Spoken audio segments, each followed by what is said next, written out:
Our story begins as he arrives in this world for the second time. Welcome to the Xingyuan continent. He is prompted to choose a class, and he decisively selects the archer role before entering the fray. Having made his choice, the game guides him through the process of his rebirth into this digital realm. He returns with the server's only unique talent, Soul Steal. This star source-grade ability covers a 1,000-meter radius. Any creature that dies nearby produces a soul fragment visible only to him. Once absorbed, these fragments provide a permanent boost. They grant him 1 point of attack and 1 meter of range, stacking infinitely. Soon, he finishes creating his character. He takes the name Egian, and upon arriving at the beginner village, the sheer flood of players is staggering. Fortunately, as a regressor, he expected this chaos. Instead of joining the endless lines at the village entrance, he heads toward a humble, thatched hut. There, he finds a villager and activates a hidden quest, handing over his starter bow as a gift. Then, with the villager's help, he scales the wall to leave the village. One might wonder why he'd give away his only weapon. Is he planning to use his fists? Ignoring the bewildered stares of others, he quickly circles around the village perimeter toward the training grounds. At this early stage, the area is packed with players hunting spirit-grade rabbits. It's a bit of a crowded mess, to be perfectly honest. Even without a weapon, he could technically punch these rabbits to death. His gaze, however, falls on a recently slain creature. A soul fragment drifts up from the rabbit's corpse and flies directly into him. He has successfully absorbed a soul shard. His attack and range both increase by 1. Feeling the surge of power, he moves toward the most strategic spot in the training grounds. He stands there, silently harvesting the fragments of every creature falling around him. Since the area is so crowded, it only takes a few minutes for his attributes to undergo a staggering transformation. His power and range now far exceed those of any ordinary player, and it keeps growing with every rabbit that falls. While he's busy absorbing souls, a voice calls out nearby. A young girl tells her brother how pitiful the weaponless archer looks, but he tells Yahello to stop being a nuisance. He points out they can't even get experience for themselves, though Yahello wonders if they should help the man standing there. Don't mind other people's business, the brother says. 5 hours pass, and we see the crowd at the village entrance finally thinning out. By now, Egian's attributes have undergone a staggering change. To be honest, his 4,258 attack power and range are quite exaggerated. Another half-hour slips by. Very few players are leaving the beginner village now, and the rate of rabbit deaths begins to slow down. Seeing this, Egian decides it's time to move on. He heads toward the level 1 training area, where the monsters are wild cats. These cats hit harder than rabbits, but their health is nearly the same, meaning they die just as quickly. Here, he spots some familiar faces. It's the siblings from before. The brother is a thief, and the sister is a priest, both of them working hard to take down the cats. Every time a cat's claws land on the brother, he winces in pain. Look, the sister says, it's that poor archer again. She notes that he's still level 0 and asks her brother if they can help him, since he doesn't even have a weapon. Her brother asks if she's lost her mind. His dagger is practically smoking from the effort, and she's busy worrying about a stranger. Yahello doesn't argue. She simply sends Egian an apologetic look. She realizes her brother is struggling, so she decides to focus on him. She casts a healing spell, and a green light restores 61 health to her brother. He immediately beams with relief. He tells her that after 2 more cats, they'll level up, and then he'll take her to hunt level 2 monsters. All right, brother, she says, but then she stops. She asks him what that strange thing over there is. It seems something unexpected has caught her attention.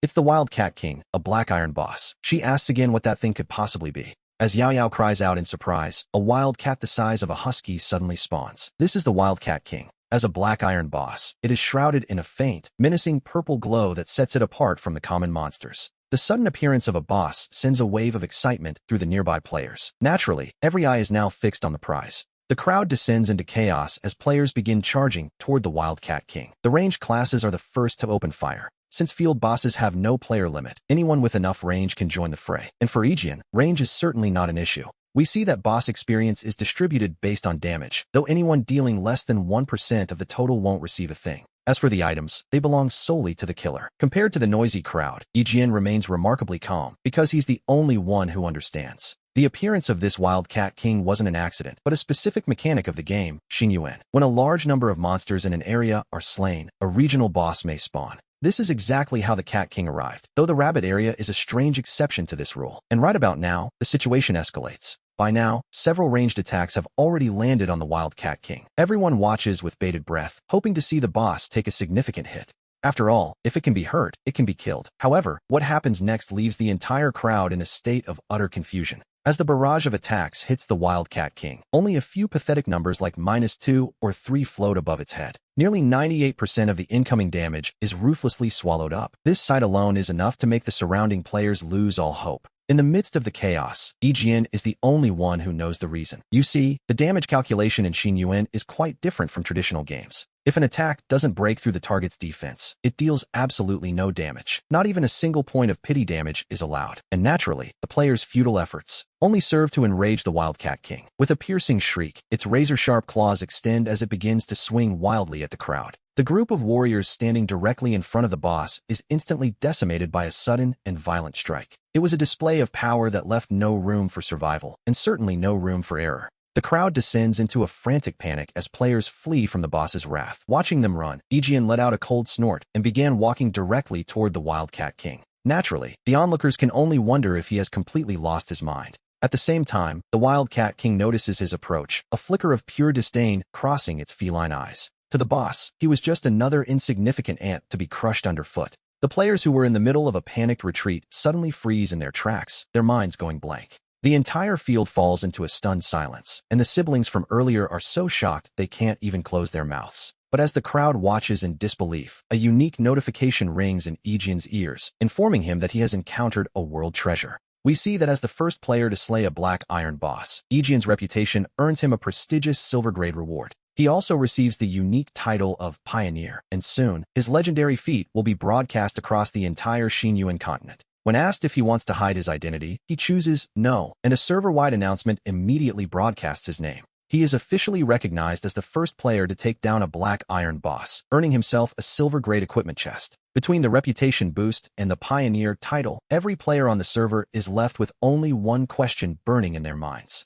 Who exactly is this Aegeon, and how can they find him? While the crowd remains in a daze, he quickly gathers the loot. He disappears from the scene without a backward glance, eventually finding a quiet corner in the novice village to inspect his spoils. After putting his 10 new attribute points into Constitution, he turns his attention to a certain item in his inventory. It is a pair of exquisite wildcat boots, glowing with a soft green light. It seems the first kill bonus upgraded the drop to bronze grade. Unfortunately, being only level 2, he can't actually wear them yet, but he also has that silver treasure chest waiting to be opened. Taking a deep breath, he opens the chest to reveal a brilliant silver-white light. And there it is, the silver moon longbow.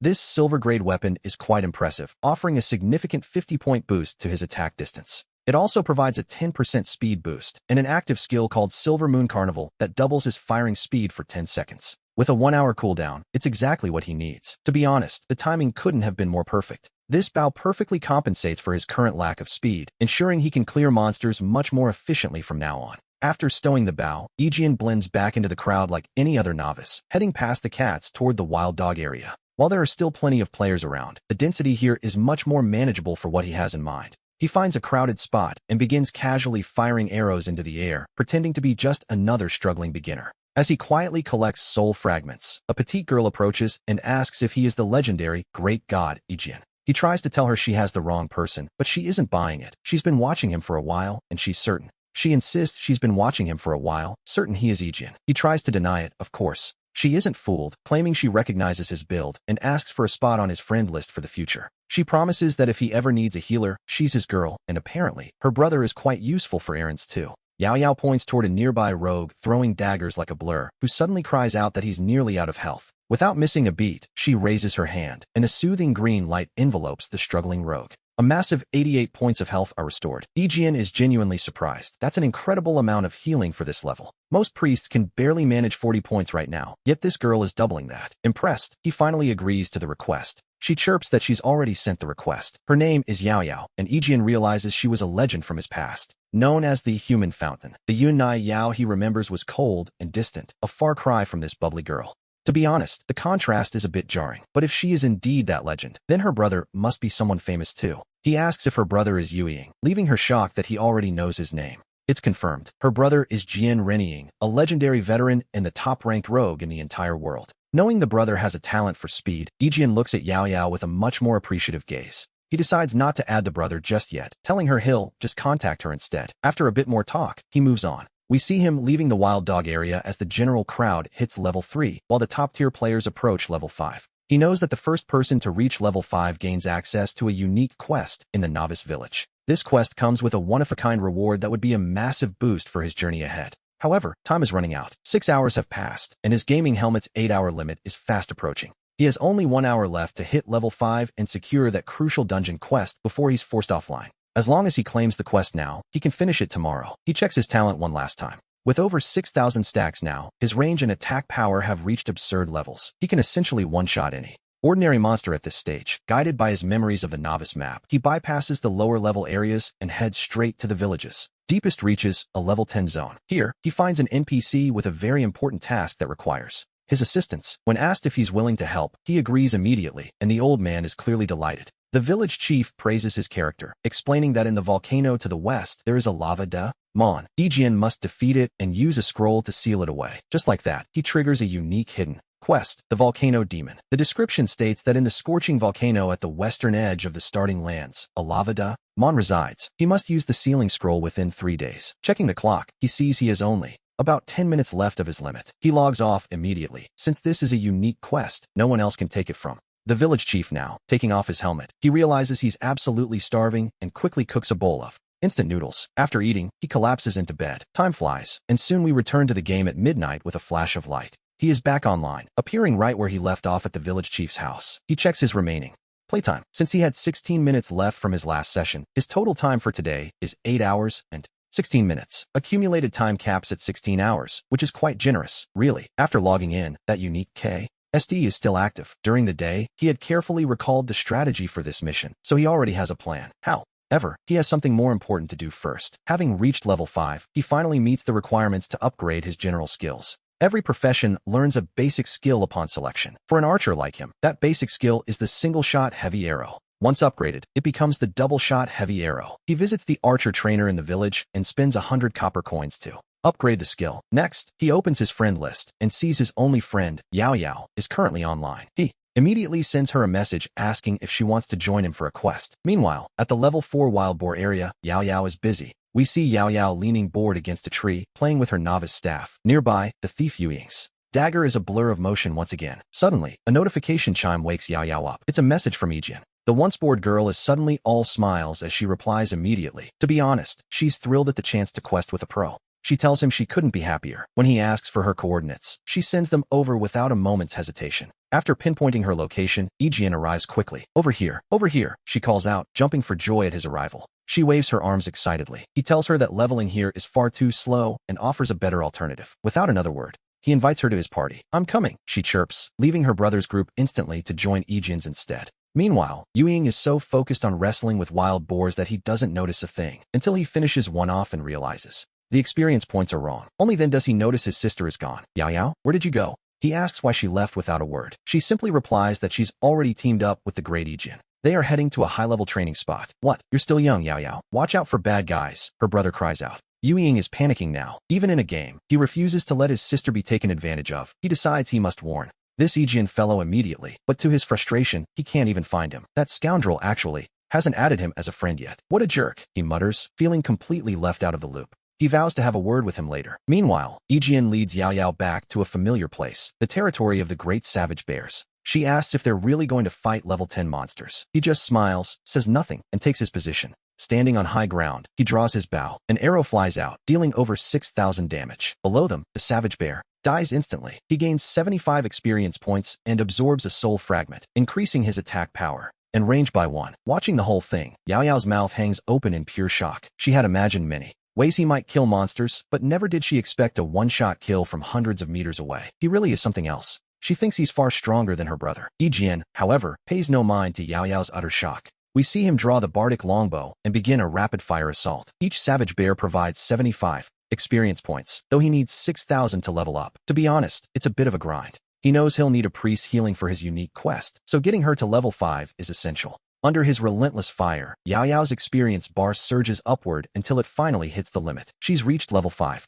Yaoyao's head is spinning. Her brother worked his daggers to the bone yesterday and didn't even come close to this. Her excitement doesn't stop Ijian's rhythm. He continues his systematic cull of the savage bears below. He suggests she head down to collect the loot. Yaoyao chirps a quick agreement and scurries into the valley. Last time, he was in such a rush to return to the village that he left a field of loot behind. While level 10 gear is hard to move, the copper coins are pure profit. He continues his watch from above. Yaoyao stays busy for several minutes while Ijian clears the valley once more. But just as he prepares to leave, Yaoyao lets out a startled cry. A boss has appeared. Ijian feels a surge of excitement and scans the area. he quickly spots the massive, powerful figure that just spawned. Yahello, ever diligent, sends over the boss's stats immediately. It's a bronze-tier boss with dangerous skills like Savage Roar, Earth Stomp, and a brutal Savage Charge. As one might expect from a level 10 bronze boss, its attributes are staggering, bordering on the absurd, really. Under normal circumstances, an ordinary player wouldn't even be able to scratch it. Fortunately, he is far from ordinary. His attack power has reached 6,452. One arrow deals over 4,000 damage. He tells Yahello to stand back while he handles the boss, sending her a message before activating his bow.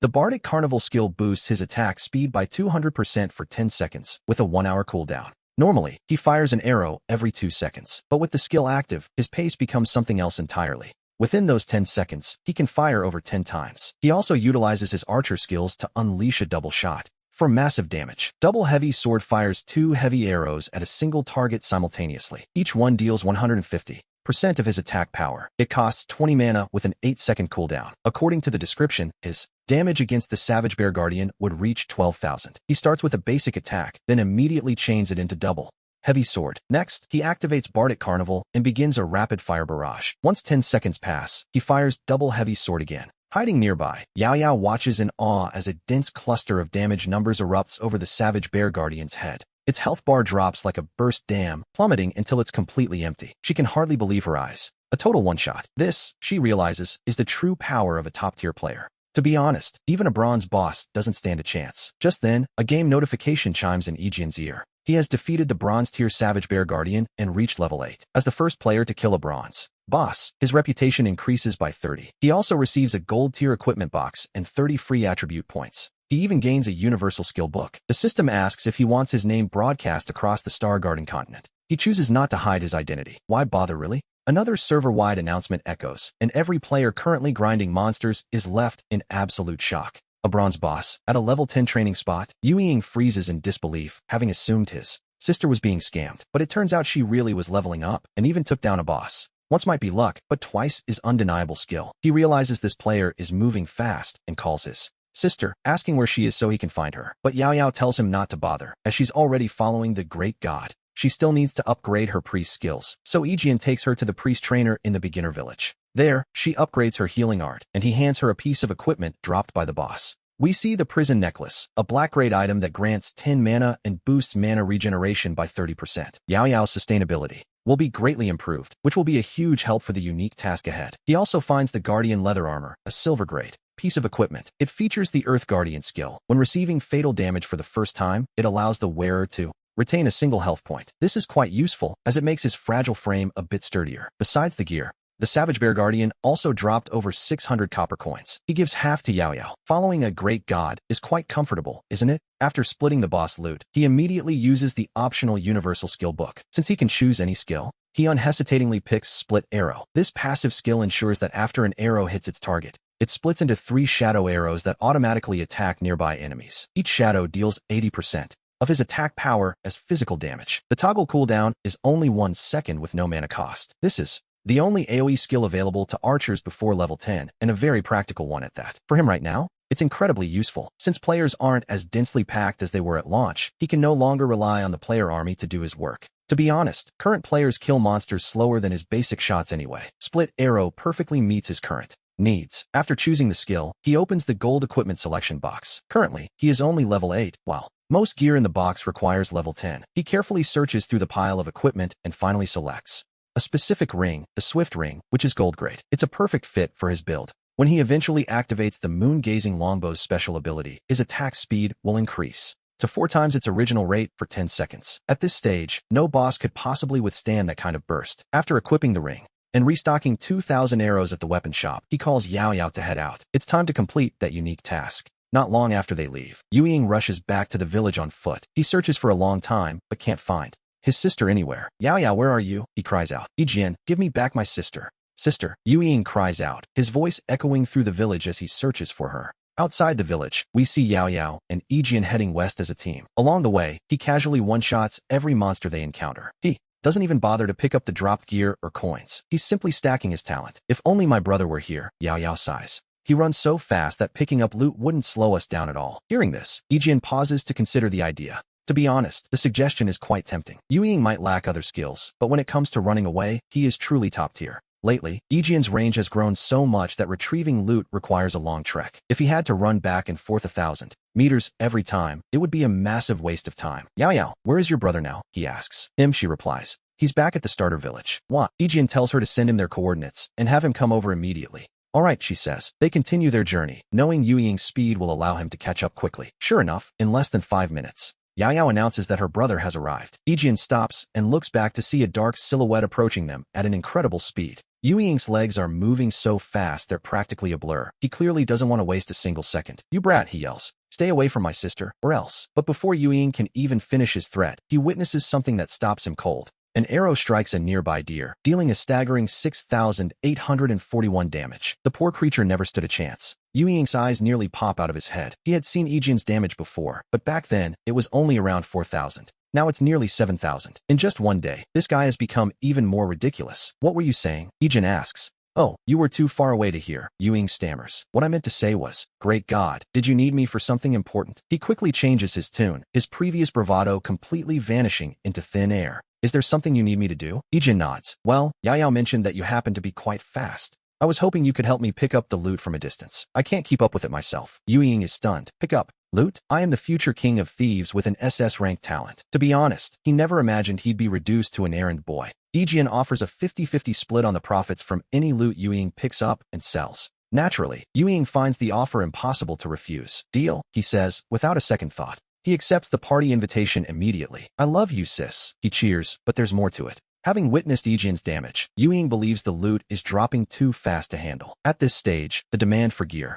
is still incredibly high. Despite the game's global popularity, the drop rates are, to be honest, quite pathetic. This means most players are still running around without a single decent item. Even a powerhouse like Ejian is still dressed in basic beginner rags. Yuying decides that if it means a better life for his sister, losing a little bit of face is a small price to pay. With their new looter in tow, Ejian wastes no more time. They press on, Ejian slaying everything in their path, while we finally witness Yuying's true speed. He is actually faster than Ejian himself. Keep in mind, Ejian's agility is already at 68 points thanks to his gear. In any normal situation, that would rival a level 10 thief. His movements are even faster than Ejian anticipated. Despite being only level 4, he manages to snatch up every single drop without breaking his stride. One has to wonder what his talent actually is. But one thing is certain, if this boy decided to run, hardly anyone in this world could catch him. While Ejian is impressed, Yuying is absolutely delighted. The drop rates might be low, but Ejian's kill speed is so fast that the sheer volume of loot is staggering. He calculates the profits. 80 copper for a staff means a durian for Yahello.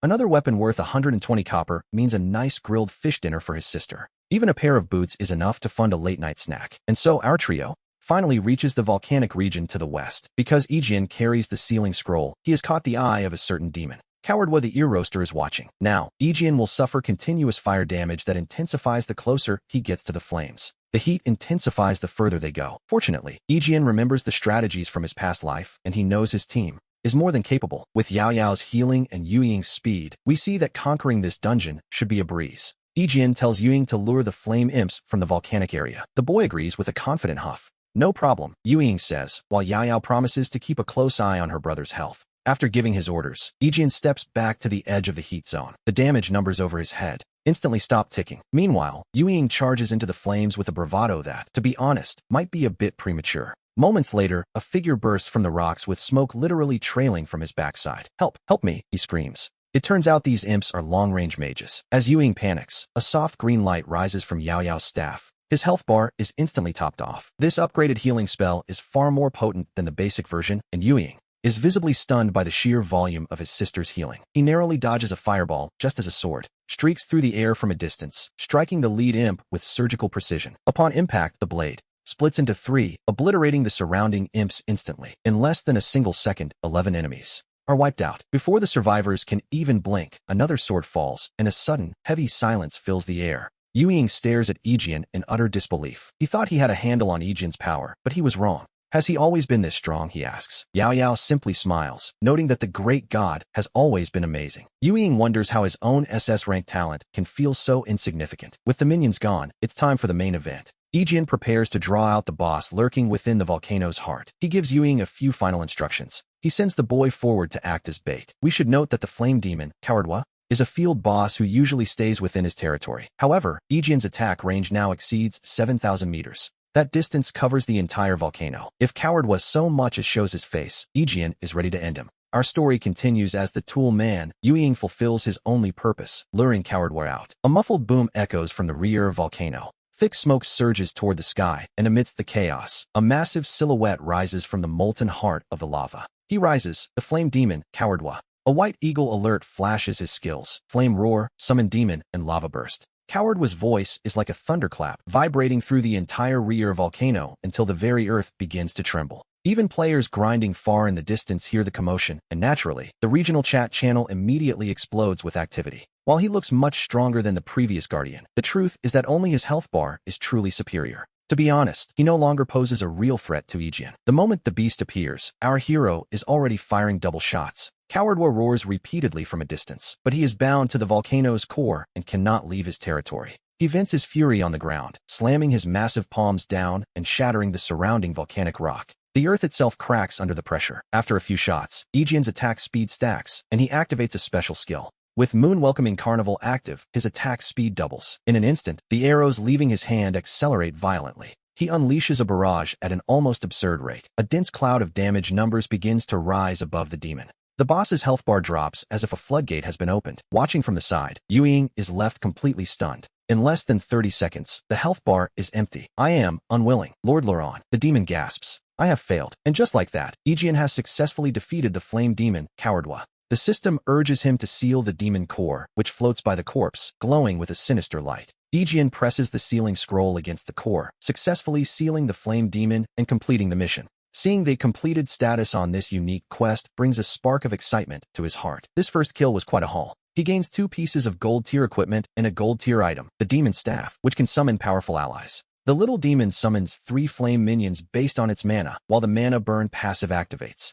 It consumes double the mana to boost spell power to 130%. Clearly, this is a prize. It is a top-tier piece of equipment for a turret mage, where summons act as shields and mana burn amplifies damage. Then we see the Demon Collar, a gold-tier item. Its active skill, Demon Body, clears all negative status effects. It has a 1-hour cooldown, and its passive, Blood Burn, reduces max health to 90%. In exchange, resistance increases by 50. Along with the gear, there is a gold-tier consumable, the Demon's Hell Strike. This one-time use item can confuse a designated enemy for 5 seconds, a tool that will surely prove useful later. It is only then that he notices the volcano is surrounded by players. From the crowd, a tall, bearded man emerges. He introduces himself as Batian Idao, the vice leader of the Batian Guild, looking quite imposing. He asks if they were the ones who took down the boss, but Yuying and Yuneo remain silent. Instead, they both look toward Aegean. This immediate reaction tells Batian Idao exactly who is in charge. It seems Aegean is the leader of this small group. Brother Aegean, interested in joining the Batian Guild? He offers the position of Hall Master, a statement that causes a stir among the gathered onlookers. The crowd is shocked that he would only offer the famous brother Aegean a mere Hall Master position. A newcomer suggests he change his name to Short-Sighted Idao, causing the crowd to gasp once more. It is Yushin, the leader of the Yushin Guild. He tells Aegean that if he joins them instead, he will be made first elder, with the potential for even more if he performs well. He even suggests a promotion to vice leader. To be honest, Aegean remembers this guild all too well from his past life. The bloody memories of them colluding with the evil god and betraying players are still fresh in his mind. The fact that they are inviting him now is truly laughable, though he has other things to worry about.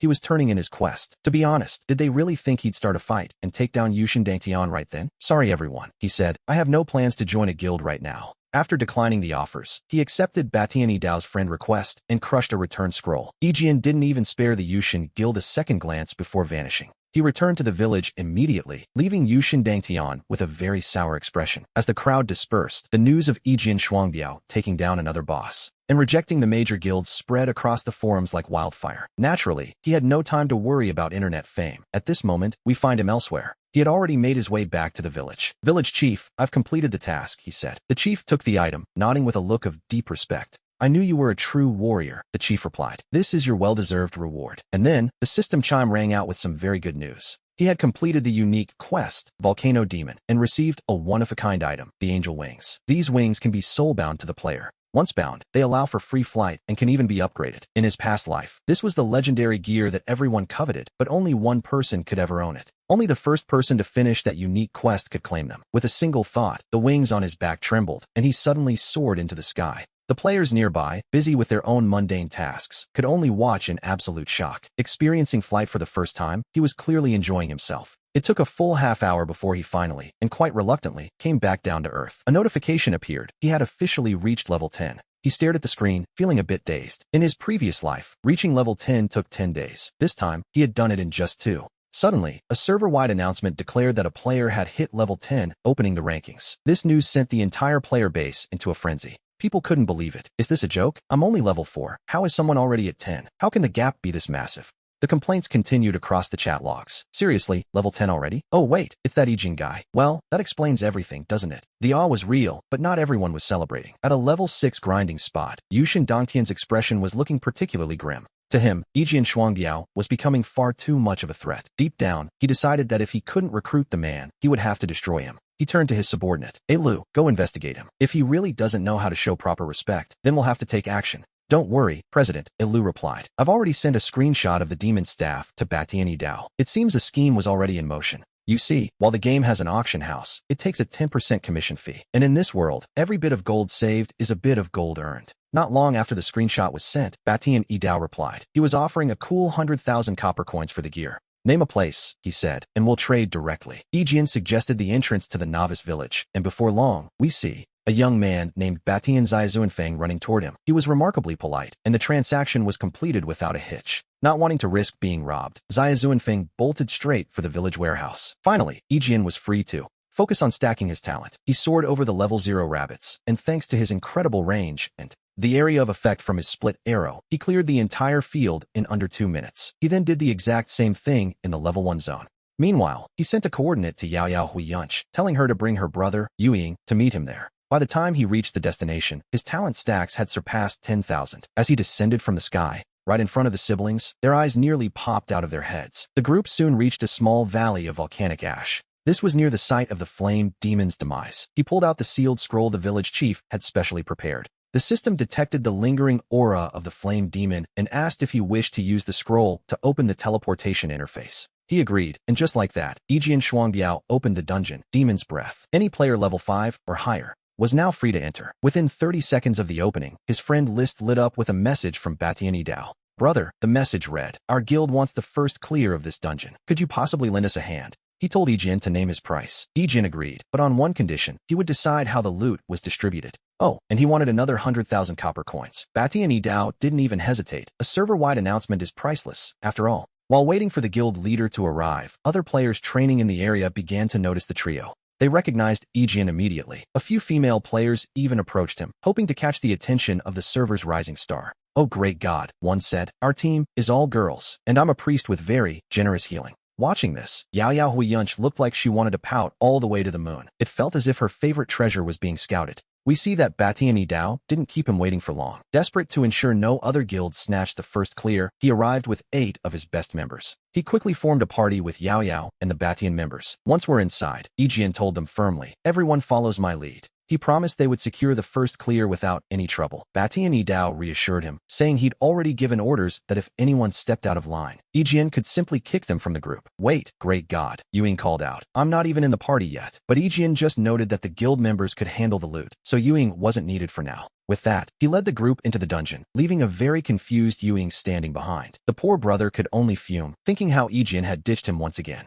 It was enough to make anyone's blood boil, really. Meanwhile, a system prompt appeared, entering Dungeon Demon's Breath. Please select difficulty level. He chose Hell difficulty without a second thought. As the teleportation began, the entire group was whisked away into the depths of the Hell level dungeon. The moment they arrived, a wave of scorching heat hit them full force, making the group stagger back in discomfort. It was then that the Batian guild members realized something was very wrong. Wait, someone shouted. Why are we in Hell difficulty? Batiani Dao looked concerned, but Ijian simply explained that the items he needed only dropped in this mode. Upon hearing this, the guild leader immediately went silent. However, his guild members weren't quite as convinced. While they didn't say anything to Ijian's face, their private guild chat was already exploding with complaints. They couldn't understand what Ijian was thinking, even if they kept their mouths shut in person. They kept grumbling in their private messages, wondering why he was being so reckless. To choose the highest difficulty on their very first run seemed like a suicide mission. Let's just try, Batiani Dao told them. If he's this confident, he must have a plan. Hearing their leader speak up like that, the others had no choice but to quiet down for now. Ijian, of course, had no idea what the guild members were saying about him in their private chat. His focus was entirely on the dungeon data. He had actually challenged this hell-level dungeon in his past life, and he hadn't forgotten it. He had fallen before the final boss back then, a creature that specifically countered melee fighters, making it impossible for him to show his true strength, leading to a total wipe. But things were different now. He gripped his music longbow and turned to a player dressed as a thief. "Thief, go ahead and pull the mobs," he commanded. "Healer, keep an eye on his health. Everyone else, get ready to pick up the loot." The thief was stunned. Usually, you'd want a high-health warrior to soak up the damage, wouldn't you? Well, they were elite members of the Batian Guild after all. Even though they were confused by his choice of hell difficulty and his strange commands, their gameplay skills were actually quite impressive. Pulling mobs, kiting, and healing, it was all handled with professional ease. The whole process was seamless. Just then, the thief who had rushed out pulled a large group of demons, humanoid creatures that roared and charged the moment they spotted him. The thief looked tense. These demons had high attack but low defense, meaning if he wasn't careful, a couple of hits could end him right there. The tank, Jinzhuang, prepared to step in and soak up the damage, but then we see Yijian raise his hand. He fired 3 arrows in a single second, combining double heavy arrows and split arrows. A massive cloud of damage numbers erupted over the molten demons. Every single hit dealt over 10,000 damage. In the blink of an eye, the 7 or 8 molten demons chasing the thief dropped dead on the spot, leaving behind a floor covered in loot and copper. Everyone present, including Jinzhuang, stood there frozen in shock. What just happened? 10,000 damage and a one-shot kill? Even Batian Yidao watched in stunned silence. He knew Yijian was powerful, but he hadn't imagined it was to this extent. Still, seeing this level of strength finally allowed everyone to breathe a sigh of relief, which, naturally, was the moment Yijian snapped them out of it. "What are you all staring for? Go pick up the loot." Jinzhuang was the first to scramble forward. He rushed to gather the dropped gear, while the thief went back to work, pulling more of the molten demons out from their hiding spots. In less than a minute, every demon at the valley entrance had been cleared out. This level of efficiency was something that even the battle-hardened elites of the Batian Guild found staggering. Yijian then noted that he didn't need any of the equipment they'd found. He told them to just name a price. Batian Yidao was straightforward, offering a fair price based on gold-tier gear, which Yijian accepted without any fuss. As they moved deeper, they soon reached a limestone cave where a group of demons hanging from the ceiling caught their attention. Yijian raised his bow and fired, following up with double heavy arrows and split arrows, weaving in basic attacks to instantly wipe out the nearest cluster of gargoyles. Watching him work was enough to make anyone's head spin. If every dungeon run could be this easy, life would be a dream. "Wow, brother Yijian, you're so amazing," Yao Yao cheered. As they pushed further in, they encountered 3 separate tunnels, and Yijian knew exactly where the middle one led. The middle path leads to the boss, while the tunnels on either side hold the necessary switches. Without a second thought, Yijian led the way into the left cave. In less than 3 minutes, the narrow path opened up into a vast, cavernous underground space that left the entire group breathless. At the very center of this void stood a majestic flame altar, where a petrified demon stood guard. Behind the creature, we see a lever-like switch that acts as the key to the boss's chamber. To reach it, however, one must cross the only path available, a long, precarious chain bridge suspended over an endless abyss. The mechanics are simple. Someone must cross the bridge and step onto the altar. Once the demon awakens, it will destroy the bridge. Unless the intruder can kill the beast before the chains snap, they'll be trapped. To be honest, it's a suicide mission. The thief who had been pulling mobs stepped forward, offering to go since his movement speed was high. He figured he could at least kite the monster for a while. Yijian gave a silent nod, signaling for him to proceed. The thief didn't hesitate, sprinting across the swaying chains toward the altar. But the moment his foot touched the stone platform, a deep, guttural roar echoed through the cavern. "Insignificant humans, the great flame demon Loran is not to be disturbed." With those words, the stone statue instantly surged with life. This was no longer a decoration, it was a guardian. Heat radiated from its body as it transformed into the elite level 10 demon guard, Chanode. The battle was on. The distance was immense, leading the others to wonder if Yijian could even reach the demon from the cave entrance. But while they worried, Yijian had already drawn his bow. He notched a simple arrow onto the silver moon longbow and let it fly with a sharp whistle. Every eye followed the projectile's arc until it slammed into Chanode. A massive damage number erupted, 12,480. That answered the question of whether he could hit it. To be perfectly honest, hit was a bit of an understatement. The demon roared for the human bug to come and fight, but under the relentless barrage of Yijian's arrows, the demon guard couldn't even last 8 seconds before collapsing in a heap of pixels and loot. As the guardian fell, a mountain of gear spilled across the altar. Luckily, the thief who had volunteered for the dangerous task was still very much alive and quickly began gathering the spoils. Yijian, meanwhile, barely glanced at the black iron and silver items. He kept a silver scepter from the loot. While its base stats were average, it possessed a rare resurrection skill. This skill was incredibly useful, so he handed the scepter to Yao Yao. The young girl felt a bit dizzy just holding it. To be honest, she couldn't believe a great god like him would give away such top-tier gear without blinking.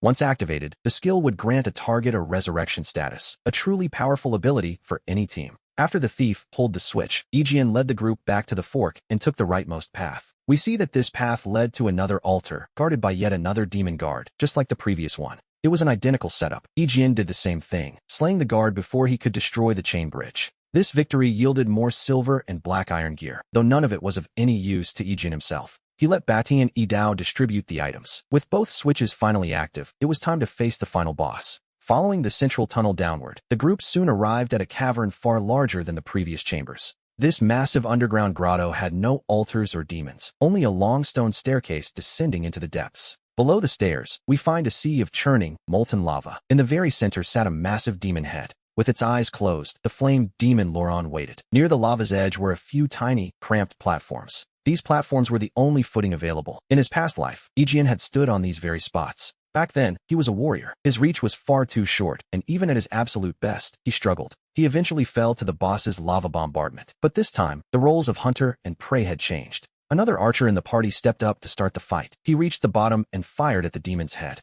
He unleashed a double shot, but it only dealt a measly 5 damage. 2 tiny red numbers floated above the boss. The archer's face turned bright red. Compared to Aegean's massive damage, his contribution was practically invisible. Batian Idao felt the embarrassment too. He stole a glance at Aegean, relieved to see the man hadn't even noticed. After taking that initial hit, the sleeping boss finally began to wake up. With a low, guttural roar, the demon in the lava slowly revealed its form, a contrast to the giants we saw earlier. Different from those, this time the flame demon Loran stood only about 5 meters tall, yet his attributes were significantly higher. Loran was a level 10 boss in his Demon King form, and his presence alone felt like a heavy weight. Fire. Flame Demon Loran possessed terrifying skills, including Flame Roar, Summon Demon, and Lava Burst. When these overwhelming stats were finally revealed to the group, a heavy silence fell over everyone. They wondered if such a creature could even be defeated, or if they were all simply waiting to die. Don't be ridiculous. But while the others hesitated, Aegean had already drawn his bowstring, his focus entirely on an arrow from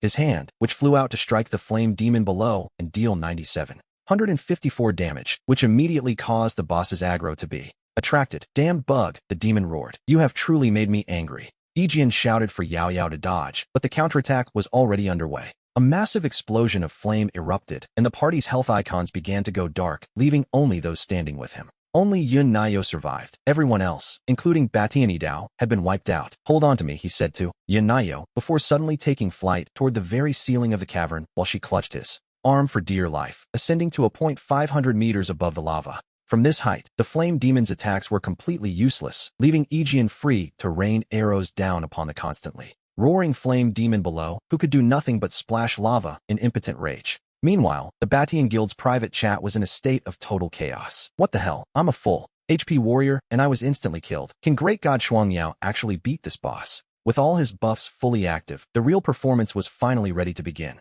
Yahello cast her final blessing, a resurrection status, trusting that her light would protect him. Immediately after, the flame demon Loran unleashed a devastating full-screen attack. Lacking any defensive skills to save herself, Yahello's health was instantly depleted. A tragic necessity, really. But her sacrifice bought Aegean a precious window to strike as he moved through the air like a ghost. Loran roared like a cornered lion, but his attacks could no longer reach our hero, who began kiting him. Under Aegean's relentless and precise movement, Loran's health plummeted toward the execution threshold. He didn't hesitate. He fully charged his bow and released the final, decisive strike. The fallen party members were still worrying about the situation when the system notification rang in their ears. We see the impossible. The dungeon was cleared. Aegean actually did it. They wondered in disbelief. The announcement echoed. Aegean, Yahello, and Batian Idao were the first to conquer the hell difficulty dungeon. Their feat in Breath of the Demon would be etched into the history of the Xingyuan continent forever. This news left Batian Idao and his men completely stunned. It had only been 3 minutes since they died. To kill such a terrifying boss that quickly seemed like a dream. Meanwhile, in a normal difficulty dungeon, a player named Yushin Dangtian was leading his elite squad through a grueling battle with their own final boss. Unlike the Hell version, this boss stood on flat ground with vastly inferior stats, hardly a challenge by comparison. Chairman, it looks like this first kill belongs to our Yushin guild, one member remarked confidently. A smug smile spread across Yushin Dangtian's face. He assumed Batian Idao was still busy sucking up to Aegean. But then, the world announcement flashed. Aegean and the Batian Guild had completed the first kill of the dungeon. What? A guild member shouted, his eyes nearly popping out of his head as he turned to his leader. Chairman, they actually cleared the hell difficulty. One of the guild members cried out in shock.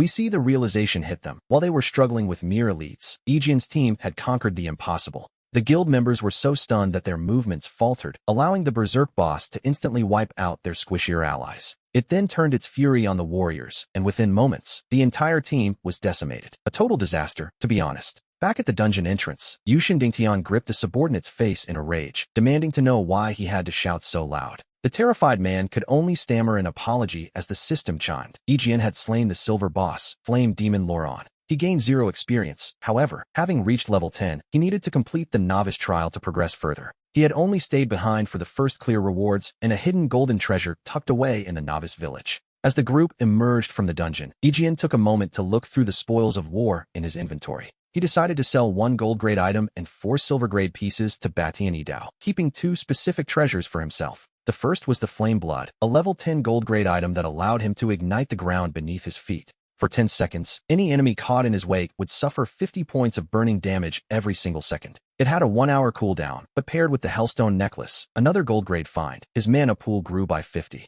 It also boosted his resistances and provided a shield against ranged attacks, a very tidy haul for a day's work. Thank you, Aegeon, Batian Idao said, knowing they had barely beaten the Yushin Guild to the punch. Aegeon simply called it a fair trade. After a few words with Yahello, he prepared to log off, but first, he checked the rankings. He remained firmly at the top, followed by Yahello, who had reached level 9 thanks to their time together. In third place was Yueying, the young man who had followed Aegeon earlier and was now making his own progress. His level had reached 8. It seemed Aegeon's influence was spreading to those around him. A genuine smile finally appeared on Aegeon's face as he went online to pre-order a high-end gaming pod for nearly 1,000,000 credits. Unlike a standard helmet, a gaming pod offers 2 extra hours of play, which, for most players, simply means a bit more experience. But for Aegeon, those 2 hours meant 2 more hours of stacking his talent. He couldn't afford it before, but he certainly wasn't going to miss out now. He wasn't about to waste such an opportunity, and the service staff arrived to install the unit shortly after his dinner. A little over an hour later, the pod was ready, and Aegeon wasted no time logging back into the world of the game. We see him approach the village chief, who greets him warmly, and Aegeon states he is ready for his novice trial. The chief asks what difficulty he would like to attempt, noting that this choice will shape his entire future path. He is warned to choose carefully as red system text flashes with an ominous glow, which, naturally, he ignores entirely. His focus is solely on the selection panel, specifically the Hell difficulty, where monsters boast a staggering 6,400% health. With all other stats boosted by 300%, he calmly selects Hell difficulty, causing the chief's cheerful expression to vanish. The old man warns him to reconsider, but Aegeon simply replies that his mind is already made up. Seeing his unwavering determination, the chief says no more, offering only a quiet, "Good luck, child," before initiating the trial. A pale blue light begins to rise beneath his feet, and a moment later, his figure vanishes from the village entirely. After a flash of light, we find him in a dimly lit underground plaza, a space roughly the size of 2 football fields. As he stands at the very edge of the arena, a system prompt chimes to announce that player Aegeon is now undergoing the Hell-level trial against his new opponent, the Berserker Grawl. As the announcement fades, the Berserker across the way snaps his eyes open, his blood-red pupils locking onto Aegeon. The warrior growls, asking if he is indeed the challenger who has come to face him. This is Grawl, a level 10 Berserker equipped with terrifying skills like Fury and Demon God's Blood Rage. Even though Aegeon had prepared himself mentally, seeing those monstrous stats in person makes him pause for a nervous swallow. The attributes are indeed terrifying, but deep down, he remains confident that his plan will still work, even against these odds. Even Aegeon feels a slight shiver of fear, but fortunately, he remembers the forum posts from his past life regarding Grawl's attributes. He knows the secret to winning is exploiting the Berserker's lack of ranged attacks by kiting him, a classic strategy, really. The most effective method is to take to the skies, which is exactly why he fought so hard for the Angel's Will. Just as he stands there lost in thought, a blood-red sword beam whistles toward his face, forcing him to snap back to reality. The beam carves a massive fissure into the stone wall as Grawl plants his greatsword firmly before him. The warrior's face is a mask of pure, unadulterated rage as he prepares to strike again. Aegeon meets that terrifying gaze with a look of grim determination. Suddenly, the ethereal wings of the angels will manifest behind him, lifting his body rapidly toward the ceiling of the plaza. We see him reach the very top of the chamber, just as Grawl fully awakens and begins his thunderous charge. Now safely airborne, Aegeon maintains a vertical distance of over 50 meters and immediately begins his counterattack. He fires his first shot, dealing significant damage thanks to the 31,000 stacks he has painstakingly accumulated. Seeing the damage numbers rise, he continues to draw his bow, determined to keep the pressure on the berserker. A flurry of sword shadows fills the air, but Grawl dismisses them with a casual wave of his own sword energy. The berserker sneers, calling him a mere insect and daring him to show whatever pathetic tricks he has left. Undeterred, Aegeon unleashes another rain of strikes, only for Grawl to deflect them with the same effortless precision. Realizing his standard attacks are being countered, he decides it is time to truly test the berserker's limits. He activates his Bard's Carnival skill, boosting his attack speed by 200% as he rains down a relentless barrage. Grawl holds his massive blade as a shield, though a few arrows still manage to find their mark and draw blood.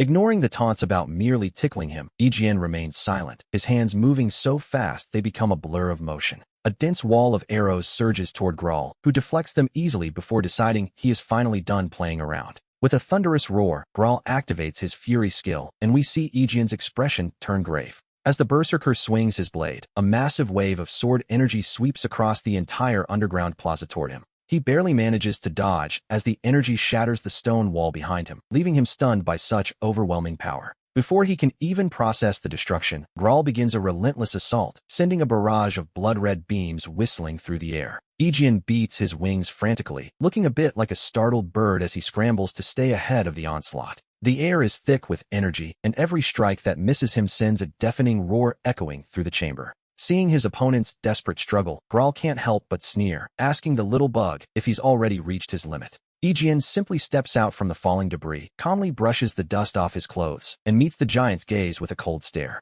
He tells the berserker it's time to witness his true power, a statement that, to be honest, sounds like a bit of a bluff. But then, with a sharp cry, a silver-white magic circle erupts around him, and the wings of the angels will begin to transform. The wings fold inward, encasing him in a shimmering silver cocoon that shatters moments later into 1,000 points of light. And so, the real game begins as Aegeon reveals his ultimate trump card, the elusive moon god form. This transformation, accessible only through his unique gear, is the secret weapon he's been saving for a moment just like this. He calls upon the spirit of the moon to activate Soul Breaker, a devastating skill exclusive to this divine state. The attack deals massive true damage based on his own power, while also shaving off a percentage of the enemy's total health. A beam of lunar energy streaks toward Grawl, who barely manages to raise his massive blade in a desperate attempt to parry. The resulting explosion sends a shockwave through the plaza, and when the smoke clears, 3/4 of the berserker's health has vanished. Hovering high above, Aegeon looks down at the panting, kneeling warrior with a look of mild amusement.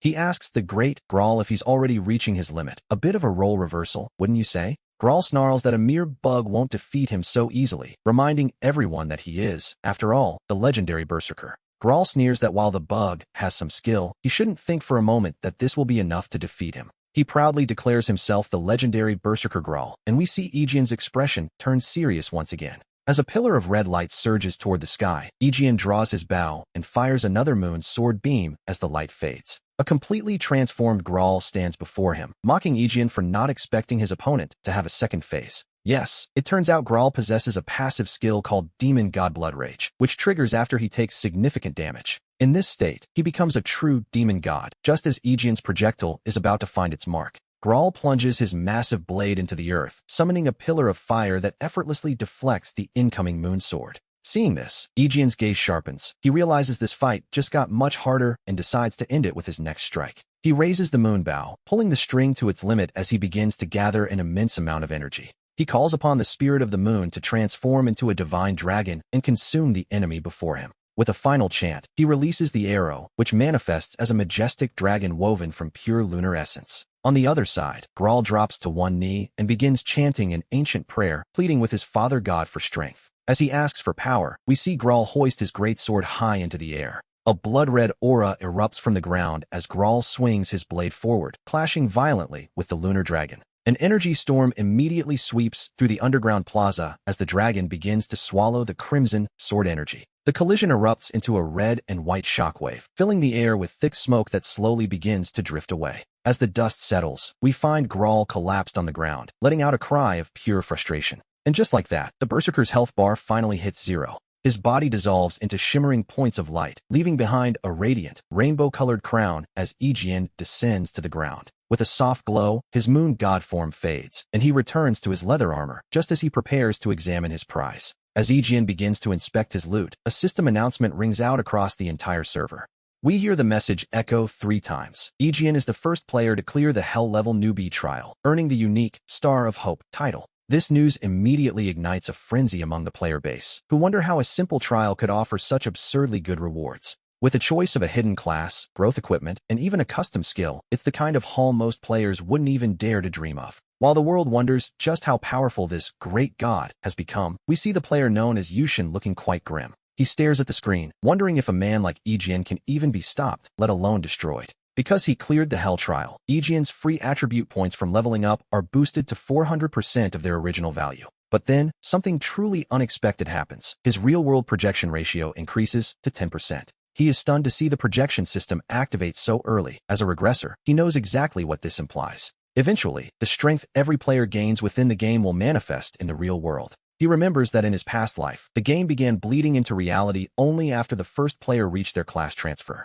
He wonders if his early progress will change the fate of the real world, but realizes he can only focus on becoming stronger. Shaking off these heavy thoughts, his gaze falls upon the prize Grawl left behind, the crown of the Titan God King. It is a level 0 growth type item with a passive skill called Heart of the Titan, which increases max HP by 10%. It also boosts HP recovery by 10%, with 4 more skills waiting to be unlocked as the item grows. He feels a surge of genuine excitement. Growth equipment is incredibly rare, after all, and he doesn't hesitate for a second. He immediately swaps out his old demon collar for the crown, and we see his attributes skyrocket instantly. When he opens his character panel to check the difference, he sees that his health has surged significantly. His HP has increased by nearly 1,000 points, and his defense has practically doubled. At this stage, most players wouldn't even be able to scratch him, so he quietly chooses to hide the crown's appearance. After preparing, Ejian teleports out of the trial grounds, where he immediately spots the village chief staring at him with wide eyes. The old man's eyes are practically bulging out of his head, so Ejian just grins and tells him that the trial is complete.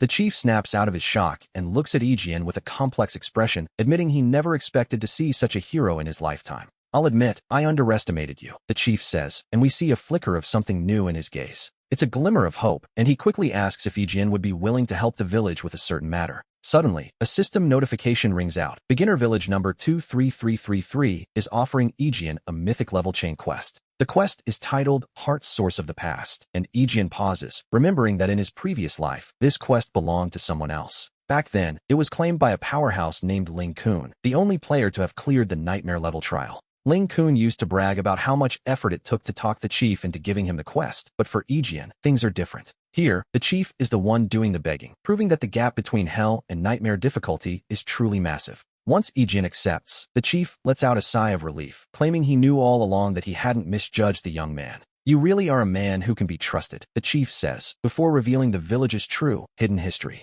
We learn that their original mission was to suppress a sleeping demon, whose presence still lingers beneath their feet. To this day, its heartbeat echoes deep underground, though the seals that have held it for centuries are finally beginning to fail. As the power of the flames weakens, the demon is slowly waking up and is now on the verge of breaking its seal. It turns out that the flame demon Ejian fought earlier was merely a byproduct of this ancient creature's breath polluting the volcano. As the chief continues his story, another system prompt appears before our hero, confirming the details of the mission. The chief of beginner village number 23333 is officially issuing the first part of the mythic chain quest, the Sealed Demon.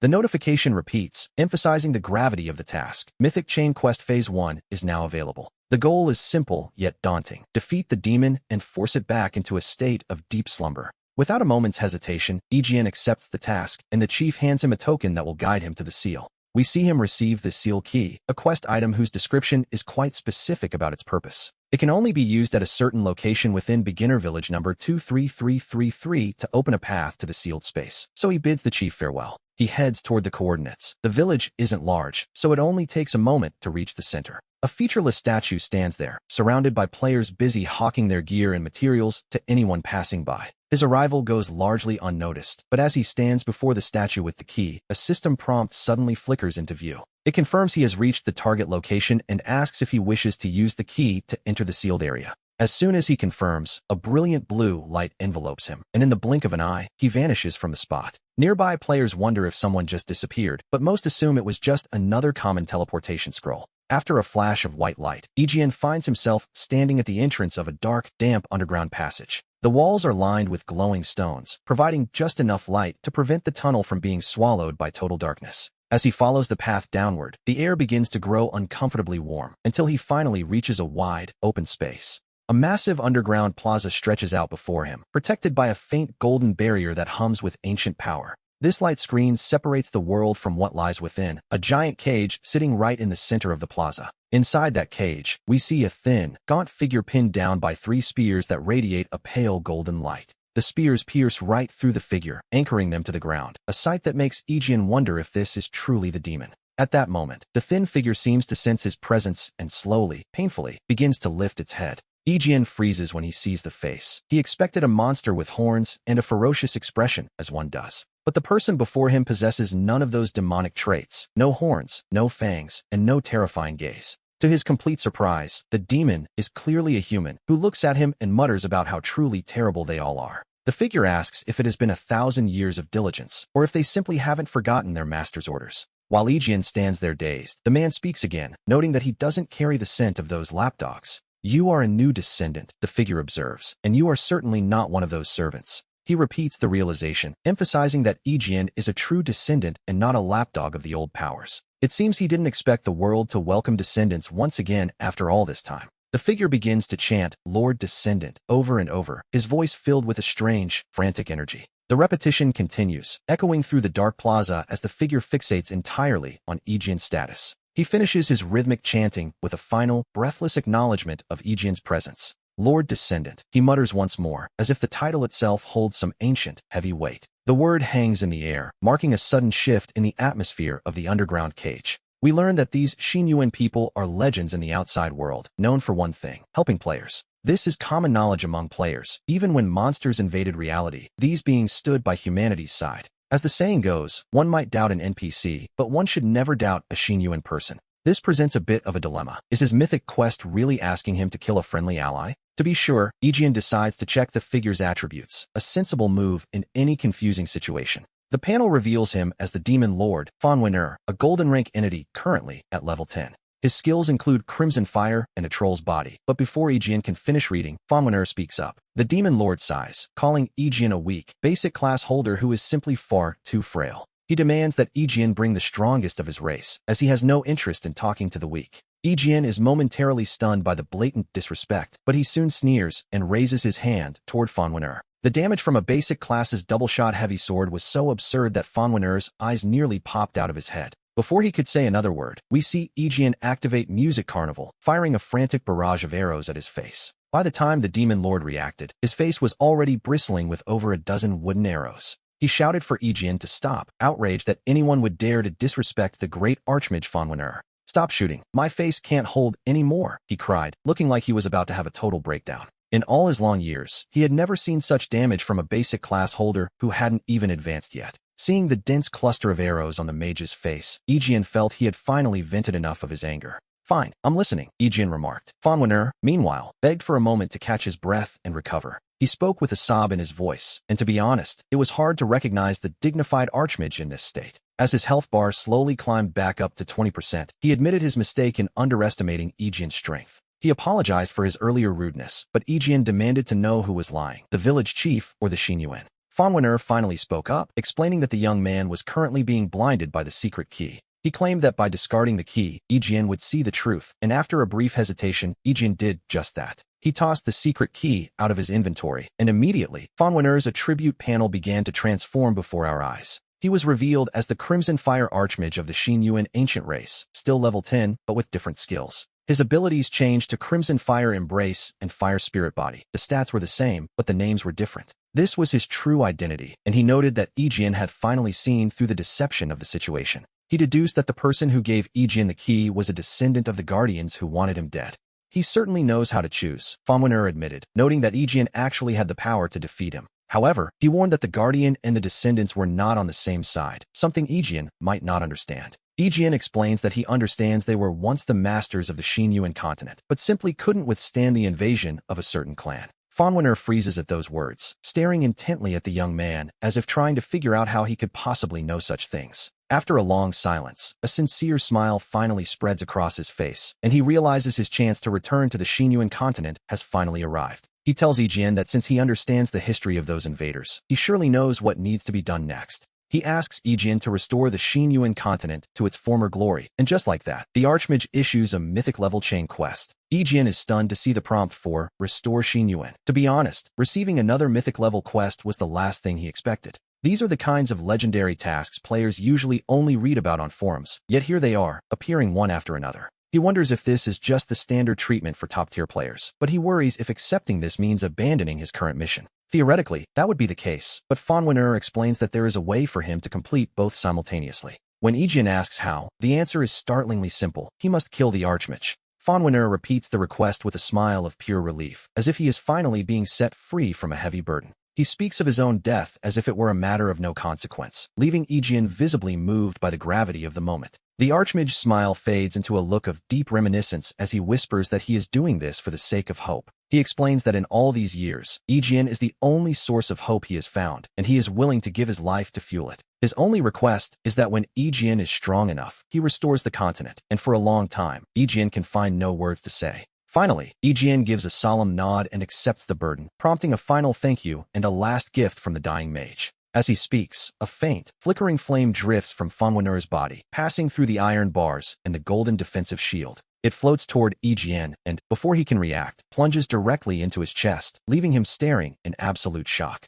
We see that he has obtained Fanwanur's source fire, unlocking general and fire magic along with a massive 500-point boost to his mana. A magic archer? It seems Fanwanur has granted him the rare ability to learn magic, even if it is limited to the general school for now. Fire magic is a perfect fit for an archer, especially with its massive area of effect and destructive power. It perfectly compensates for an archer's usual lack of wide-range killing potential. Fanwanur has truly given him a magnificent gift. I can see you're pleased, the mage whispers, urging Aegean to strike now that his life force is nearly spent. We see that Fanwanur, who seemed relatively stable moments ago, has withered away like a dried-up husk. His attributes have plummeted. The once mighty red flame archmage, Fanwanur, is now a shadow of his former self. In a dying state and reduced to level 10, the legendary mage is now no stronger than a common forest monster. It is clear he has reached the very end, so Aegean raises his sword to mercifully end Fanwanur's suffering. A sharp system chime echoes through the silence, marking the end of an era. Despite the notification, Aegean feels no joy in completing the task as he examines the new quest prompt. Titled, Restore Xinyuan 1. It requires him to travel to the North Wheel Mountains and locate a dark elf named Float.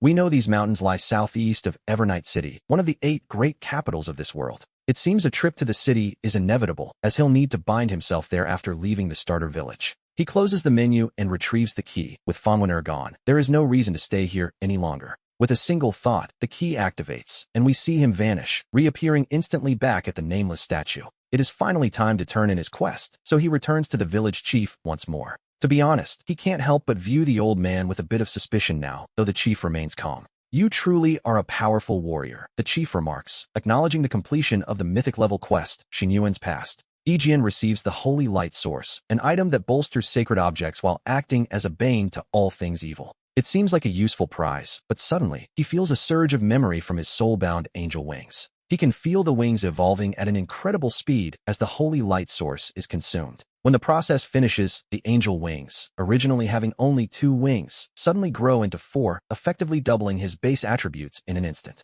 He decides 4 wings are a bit too flashy, so he maintains their original form. Meanwhile, the second part of the mythic quest chain updates. Titled Xinyuan's Past 2, it instructs him to head to Holy Light City and find High Priest Arenbo, who will guide him through the next steps. Having exhausted all the quests in the starter village, it is finally time to head to the main city. He takes a quick look at his friends. We see that Yun Nayo and Yuying aren't online yet. He had previously advised Nayo to complete the most difficult novice trials possible. As one of the top 3 healers from his past life, he doesn't mind showing her a bit of kindness. As for Yuying, he has his own reasons. To be honest, it's mostly because she's so efficient at picking up loot. He arrives at the teleportation circle and chooses the city he wants to head toward. Once he selects his destination, his figure vanishes from the village, leaving the nearby players in a state of utter disbelief. Was that a top-tier player? One asks. I can't wait to reach the main city myself and see it for myself. I heard they even have a specialized red light district there, the player adds with a grin. A system prompt appears. He is about to teleport to Evernight City, which will now be bound as his respawn point. A second later, he appears at the teleportation plaza. Unlike the bustling starter village, the atmosphere in this city is quite different. The vast city is surprisingly quiet. Aside from the occasional NPC guards patrolling the streets, there are only a few residents wandering about. After a short walk past the sparse residents, he arrives in front of a massive, towering building, the Professionals Guild. This is where every player must come for their class advancement. Of course, he isn't here to change his class normally. Since he possesses a hidden class selection scroll, he won't be taking a common path. He is here specifically to learn fire magic. He knows that many fire spells offer wide area damage, which is perfect for his needs. I wish to learn magic, he says. The instructor notes he must meet the requirements. When he sees Fire Cyclone on the list, his eyes light up instantly. It is a core skill for fire mages when grinding mobs, and it ranks among the very best spells for efficiency. It is the perfect choice for clearing out enemies. He immediately informs the magic instructor of his decision without a second thought. The instructor looks at him with pure skepticism. A mage skill? You're an archer, aren't you? Why come to me to learn Fire Cyclone? The requirements are strict. Did you even look? You need 300 points of mana. Do you have that? Now go, don't cause trouble here. To be honest, mages change their moods faster than someone flips a page. But as a reincarnator, he is well acquainted with the arrogance of these NPC mage lords. Instead of getting angry, he simply displays his mana stats. The instructor freezes. This mana, you're a full mana archer? Your mana actually meets the requirement. Even so, it shouldn't matter. Magic is for the mage class alone, you understand? It is a gift from the heavens. He cuts the lecture short. Just teach the skill. Seeing his determination, the instructor has no choice but to follow the system's rules and grant him the Fire Cyclone. He learns it instantly. It's a powerful spell that summons a massive, 20-meter wide vortex of flames for 10 seconds, with only a 3-second cooldown. He calculates that with his current power, it deals over 6,000 damage per second. That adds up to 65,000 damage in a single cast, and he can do it every 3 seconds. Truly terrifying. With his tasks done and his game time running low, we see him decide to log out. He sits up in his gaming pod, but as he prepares to stand, he realizes something is different. His eyesight, which had suffered from years of staring at screens, has suddenly become incredibly sharp. Even the distant buildings and advertisements outside his window are perfectly clear. Then, he remembers the reward for completing the novice trials. 10% of his in-game power has now been projected into the real world. His progress is already far beyond what he achieved in his past life. He wonders how much this early power will change his future. After stretching for a moment, his stomach begins to protest. He heads out and runs into his landlady, Lina, who is wearing a light summer camisole as she walks downstairs. She asks if he's heading out for food, and he admits he's starving. Come with me, she says. I'll treat you to something delicious. Later, as he walks back home after the meal, he notices flashing police lights and a gathered crowd near his apartment. He asks around and hears a stray cat supposedly slit a person's throat. The victim died instantly. He wonders if this is a result of the game's projection as he carries his shopping bags home. He dropped off the clothes at Lina's place and headed home. After a full day of shopping, even a pro like Lina felt a hint of exhaustion. After washing up, Lina noticed a strange movement. She looked around curiously, noticing a noise coming from behind the curtains. Why on earth would there be a cat meowing in her house? She remembered the news about the killer stray cat. Before she could even pull the curtains back, a dark shadow burst from the gap. He rushed over, asking what happened. Sister Na, save me. Open the door, she cried. He didn't hesitate. The power of his punch, fueled by sudden fury, was absolutely world-shattering for a mere stray cat. To be honest, he didn't even have time to notice the game notification as he rushed to check if she was safe, but then he froze. Lina suddenly lunged from the floor to hug him, completely ignoring her bath towel as it quietly slipped down. I'm so scared, she whispered. He told her not to be afraid, and though his body stiffened, he eventually held the trembling Lina close. Back at his apartment, she sat wrapped in a silk nightgown, sipping a cup of hot water. He apologized, noting that in his haste, he hadn't held back his strength and would have to fix her door tomorrow. She told him it was fine. That cat was like a tiger, and without him, she would have been in grave danger. He recalled that in his past life, the first monster invasion happened in the metropolis, yet here it was, happening to him. Deep down, he wondered if his early projection of power had changed the timeline. Sister Na, he said, you should sleep in my room tonight. I'll take the couch. Really, you should sleep in my room, and I'll sleep out here. Once she was settled, we see him climb into his gaming pod. With a flash, he returned to Evernight City. Standing in the class guild, he knew he needed more power. One of the fastest ways was a class advancement, so he opened his hidden class selection scroll. His eyes scanned the options: Light Deity, Dark Knight Shrine, Wild Hunter, until one specific description caught his eye. It was the Sky-Blessed Shrine, a class that seemed almost unfair. It was a role favored by the heavens themselves. Every attack was unavoidable, and it possessed incredible scouting range.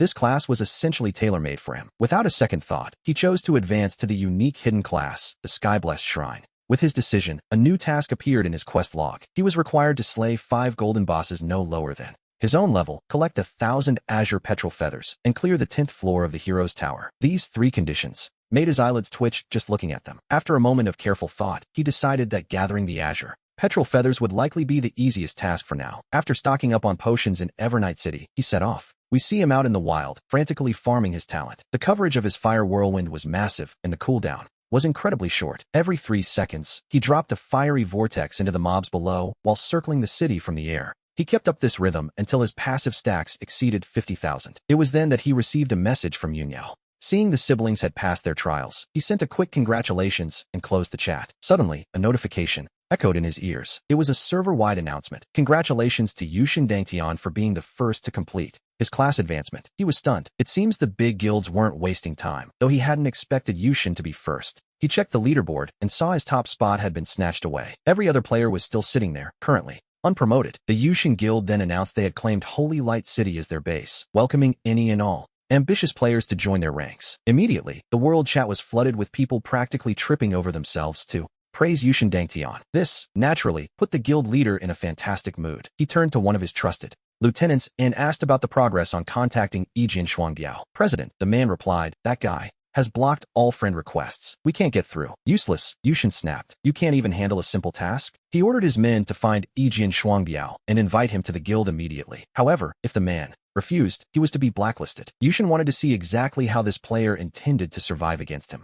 Meanwhile, our protagonist looked at his passive stacks, now at a staggering 150,000, and decided it was time to go. While grinding mobs for his advancement quest, we see him finally find 2 pieces of gear he was still missing. These were the inkhorn helmet and a pair of leggings. The helmet was a silver grade level 10 item made from antelope bone. Its passive reduces headshot damage by 5%, a useful bonus, to be honest. The other piece was the Mad Wolf leather pants. These were silver grade, level 10, and featured an active skill called Demonic Wolf Blade. This launches a blade dealing 300 damage to enemies within 100 meters every 10 seconds. When asked if he wanted to hide the equipment's appearance, he did so, then checked his map. He flew toward the east of Evernight City, and after a while, the blue horizon of the sea finally came into view. There, he spotted the pale blue silhouettes of his targets, the Azure Petrels, level 30 creatures. They possess skills like Petrel Dive and Sea Wave. Being level 30 glass cannon monsters, these Azure Petrels didn't have much in the way of health or defense. Their speed was their only real threat, but to him, that was hardly an issue. He activated Fire Whirlwind, and a swarm of Petrels perished before they could even launch an attack. Unfortunately, the feather drop rate was abysmal. He only found one for every 10 birds he killed. As another batch of Petrels fell, he gathered the feathers, bringing his total count to 575. Since he had cleared the area, he had to wait for the system to respawn more mobs. A brief moment of peace, perhaps. He was just about to head elsewhere to continue his grind when he noticed a figure in the bushes below. The person was barely moving. Curious, he flew down to investigate and found a wounded soldier. The man's lower body was soaked in blood, and his face was deathly pale. He clearly didn't have much time left. A human adventurer. The soldier gasped, clearly startled by our protagonist's sudden arrival. Realizing it wasn't an enemy, the man relaxed slightly. Adventurer, I beg you, please deliver a message. I won't last much longer. And just like that, Scout Kamale issued a new quest, the final message. The system asks if he will accept the final message. Kamale discovered the sea race gathering forces on a distant island. It seems they intend to attack Evernight City. He must deliver this news to the city lord for a generous reward. This quest makes him pause as memories of a major event from his past life, the fall of Evernight, flood back. It was the sea race invasion. Realizing the stakes, he accepts immediately as the soldier urges him to hurry. The message must reach the lord so the city can prepare. With that, the soldier passes away. He lifts the body and flies toward Evernight. He avoids using a return scroll to ensure the body comes with him. Along the way, he continues using Fire Whirlwind to stack his passive. By the time he reaches the city gates, his passive stacks have reached a staggering 200,000. At the mansion, guards block his path, demanding his business. He sets the soldier down, explaining that this is Kamale, one of their own, who died delivering a warning. He insists on speaking with the city lord. Soon enough, we see him being led deep into the heart of the mansion. They enter a vast, echoing hall where a woman of striking, heroic beauty sits upon the throne, watching him calmly. She asks what business brings an adventurer to her court. To be honest, he knows exactly who she is. This is Iris, a woman of royal blood. In his previous life, after the game's reality merged with the real world, this city lord became a legendary figure, leading her soldiers to stand alongside humanity against the monster hordes. She was known as the Rose Queen, a title earned through both her peerless beauty and her terrifying strength. He addresses her with respect, relaying Kamale's final words about the sea race gathering their strength for an assault.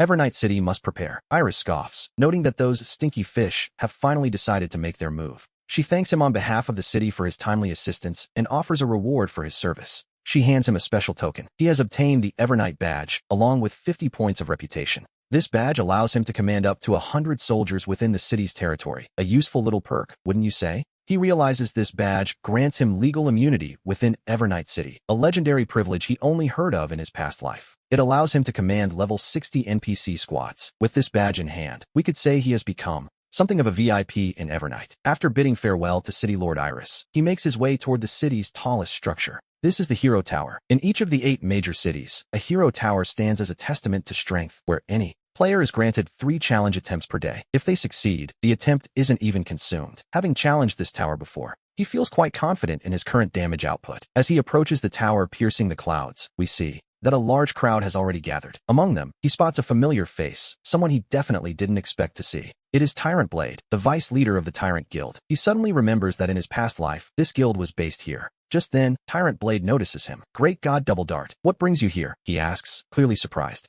He explains he's here for the Hero Tower. Tyrant Blade warns him that no one has cleared the 2nd floor yet, despite the boss being level 11. "I know," he replies calmly, pushing through the crowd to enter the tower. To be honest, he isn't worried. The onlookers whisper, doubting his skills and calling him ordinary. To them, he looks no different from anyone else. They mock his ambition to clear the 2nd floor, waiting to see him fail. People can be so judgmental, can't they? After a flash of light, he finds himself standing upon a massive arena. The transition is instantaneous. The arena is incredibly vast. Directly across from him, a dark, shadowy figure begins to take shape. The figure is clad in cyan armor, with an ancient helmet that completely conceals its face, leaving only a pair of cold, indifferent eyes visible. This is the Storm Warrior, a level 10 opponent. It possesses skills like Storm Dash and Death Rift Wind. As the very first boss of the Hero Tower, he knows its attributes inside and out. To be perfectly honest, after just one glance, he completely loses interest. He draws his bow and releases an arrow. The Storm Warrior collapses without a sound. Meanwhile, outside, the betting begins. The crowd is in disbelief. After all, that was the Storm Warrior, and everyone knows an archer is defenseless once a warrior closes the gap.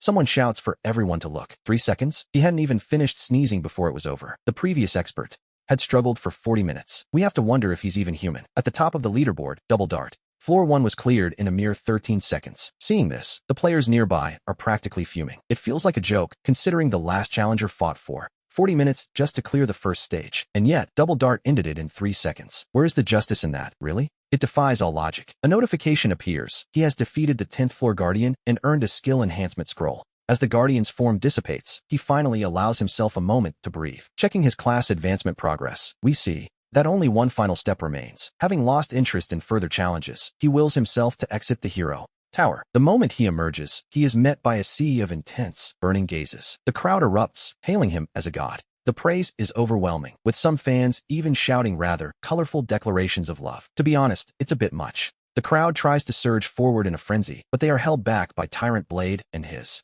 disciplined guild members. He stands there, completely dazed by the chaos, just as Tyrant Blade approaches alongside another young man. This is Tyrant Xuanzhan, the leader of the Tyrant Guild, who introduces himself politely. He offers a polite greeting. He actually has a fair impression of this guild, so he shakes hands. Then, a woman with a striking figure steps forward. She introduces herself as Yu, the vice leader of the Blue Phoenix Guild. She formally invites him to join their ranks. Much like the Tyrant Guild, the Blue Phoenix Guild is a powerhouse ranked among the top 10. However, since they exclusively recruit female players, their overall ranking sits at number 10. Seeing this, other guild executives who had been waiting nearby also step forward to show their goodwill. He politely declines every invitation, opting only to add a few as friends. However, 2 specific requests are rejected without a second thought: the Wandering God Guild and the Madman Guild. He has his reasons, of course. We see him reject 2 specific friend requests without a second thought, one from the Wandering God Guild and the other from the Madman Guild. To be honest, he has his reasons. In his past life, the leaders of these 2 guilds became nothing more than lapdogs for the ancient evil gods once the game invaded reality. They didn't just hunt players in the game. In the real world, they actively assisted the first wave of malevolent deities. In his previous life, he loathed these guilds, but he lacked the strength to do anything about it. This time, however, he won't let them off so easily. Seeing the crowd surrounding him 3 layers deep, he realizes there is no way out on foot, so he uses his angel wings to fly away. Only one requirement remains for his class advancement, which is to slay 5 gold grade bosses. If he had to wander the wilderness searching for them, there is no telling how much time he would waste. Fortunately, as a regressor, he knows exactly where to find a cluster of gold grade bosses near Evernight City. It's also a perfect spot to stack his talent. A little later, a mountain range shrouded in an ominous black mist appears before him. Since he doesn't know the exact location of the undead crypt, he spends some time flying over the peaks, searching for anything suspicious. After a while, his gaze lands on a valley in the distance. There, tucked away, is a pitch-black cave opening. He approaches quickly, clearing the valley's undead with a fire cyclone before stepping into the darkness. The moment he enters, a system notification chimes in his ear, announcing that he has discovered the undead crypt. The interior is surprisingly spacious, roughly the size of 2 football fields, and it is absolutely packed with a dense, rattling crowd of skeletons. Standing at the entrance, he notices the undead haven't noticed him just yet. The room is filled with white jade skeletons, but at the far end, near the stairs, looms a massive, dark shadow. As we might have guessed, that shadow is the gold-grade boss of this floor. Without hesitation, he unleashes a fire cyclone into the middle of the skeletal horde. Suddenly, the air is filled with the sharp sound of shattering bone. The swirling flames turn the white jade skeletons into piles of debris. Within moments, the entire first floor of the tomb is cleared of anything standing. That is when the massive figure finally begins to move, its heavy footsteps crunching as it steps forward. Stepping over the scattered bones, a figure radiating pure pressure approaches. We soon see exactly what he looks like, a giant skeleton wearing a crown of pure gold. This is the Skeleton King, a gold-grade boss at level 25, possessing skills like Skeleton Summoning, King's Wrath, and Undead Body. With 220,000 HP, defeating him should, in theory, take quite some time. But for Shuangbiao, it only takes 9 strikes. Each sword lands precisely on the Skeleton King's smooth forehead, and his health drops at a visible, an alarming rate. Even the Skeleton King seems stunned by this turn of events, reaching up to touch his own polished skull, unable to comprehend how a simple wooden sword just shaved off 1/10 of his life. However, there is one thing he understands perfectly. The human before him is a serious threat. With a silent, bone-chilling roar, the Skeleton King raises his rusted greatsword and swings it toward him. Unfazed, Shuangbiao continues his relentless assault, mentally commanding his angel wings to lift him into the air, safely out of the boss's reach. He becomes a literal machine of destruction, raining down attacks while dodging the Skeleton King's clumsy strikes. Under this overwhelming pressure, the king lasts less than 15 seconds before collapsing in defeat. Yes, in under 15 seconds, the boss is gone. Then, a server-wide announcement rings out to every player in the game. The player Shuangbiao has achieved the first kill of a gold-grade boss. His name will now be etched into the history of the Star Source continent forever. With the Skeleton King defeated, the path to the next floor lights up, and he enters without a moment's hesitation. Meanwhile, in the deepest reaches of the undead crypt, a small, secret chamber is lit only by the flickering glow of dim candles. 2 figures are hidden in the shadows of the room's corners. A voice speaks from the darkness, saying, "I understand your proposal. In 7 days, I will dispatch my servants to Evernight City. Once the city is tested, 80% of the population will belong to me," the voice continues, "while Evernight City itself and the surrounding lands will be yours. Is that acceptable?" However, another voice interjects. "Our leader has specifically requested that the city lord, Iris, be spared. You are not to touch her." The first voice replies calmly, "Don't worry. I have no interest in the living." Suddenly, his interest shifts as his body trembles, and he looks toward the ceiling of the secret chamber. How strange. A little bug has broken in, he notes. The candles flicker, and when we look at the shadows again, one of the figures has already vanished. Back in the crypt, Shuangbiao fires a final arrow, sending an undead knight crashing down. He lets out a relaxed sigh of relief. Finally, all 3 job change conditions have been met, and he pulls out the scroll once more. The word "completed" now glows upon it. Without a moment's hesitation, he activates the scroll, and then, we hear that familiar chime. As he unleashes the scroll's power, a message appears. "Congratulations on changing to the unique hidden class, the Haotsong Divine Archer." He immediately learns the Eye of Haotsong, the Law of Pale Thunder, and the Pale Heaven Arrow. He knew hidden classes were powerful, but this is on another level. 1 level up for him is equal to 12 levels for anyone else. To be honest, that isn't just strong, it's completely game-breaking. Aside from the stat boost, the 3 new skills leave him absolutely overjoyed, especially the first one, the Eye of Haotsong. This is a skill tailor-made for his specific needs. His biggest worry wasn't his range, but the limits of his own vision. But with the Eye of Haotsong, everything changes. He can now use the skill to reveal the area where his target is hiding, granting him perfect vision. From there, he can deliver a precision strike with either basic attacks or skills. Once he locks on, his attacks become impossible to dodge. At this point, he feels less like an archer and more like a human. Intercontinental ballistic missile. But just as he's basking in his success, a raspy, hollow voice echoes in his ears. "I thought some legendary figure had managed to break in," the voice sneers. "I certainly didn't expect to find a mere small fry who has only completed his first job change." As the words fade, we see a figure shrouded in a heavy black robe appearing at the entrance to the next floor. Shuangbiao immediately tenses up. His gaze drifts to the name hovering above the stranger, Glock the Lich, a diamond-grade boss. His level, health, and mana, along with his attack, defense, and resistances, are all hidden behind a string of question marks. It's enough to make anyone's skin crawl. We see those dreaded question marks, a sign that the target is more than 30 levels above him. It's quite a gap. This is a monster of at least level 40. But then, a name catches his eye, Glock the Lich. The realization hits him like a physical blow. He remembers now, this monster, Glock the Lich, had been hiding here all along. That name was far from unfamiliar around Evernight City in his past life, etched into the memories of players and NPCs alike. What people remembered most was his terrifying Undead Legion, which was a key force in the original assault on Evernight City. If Iris hadn't stepped in with such lethal precision to cut Glock down, the city might have fallen under that dual siege. With the enemy standing right before him and the city's future at stake, Shuangbiao decides to use a town portal scroll.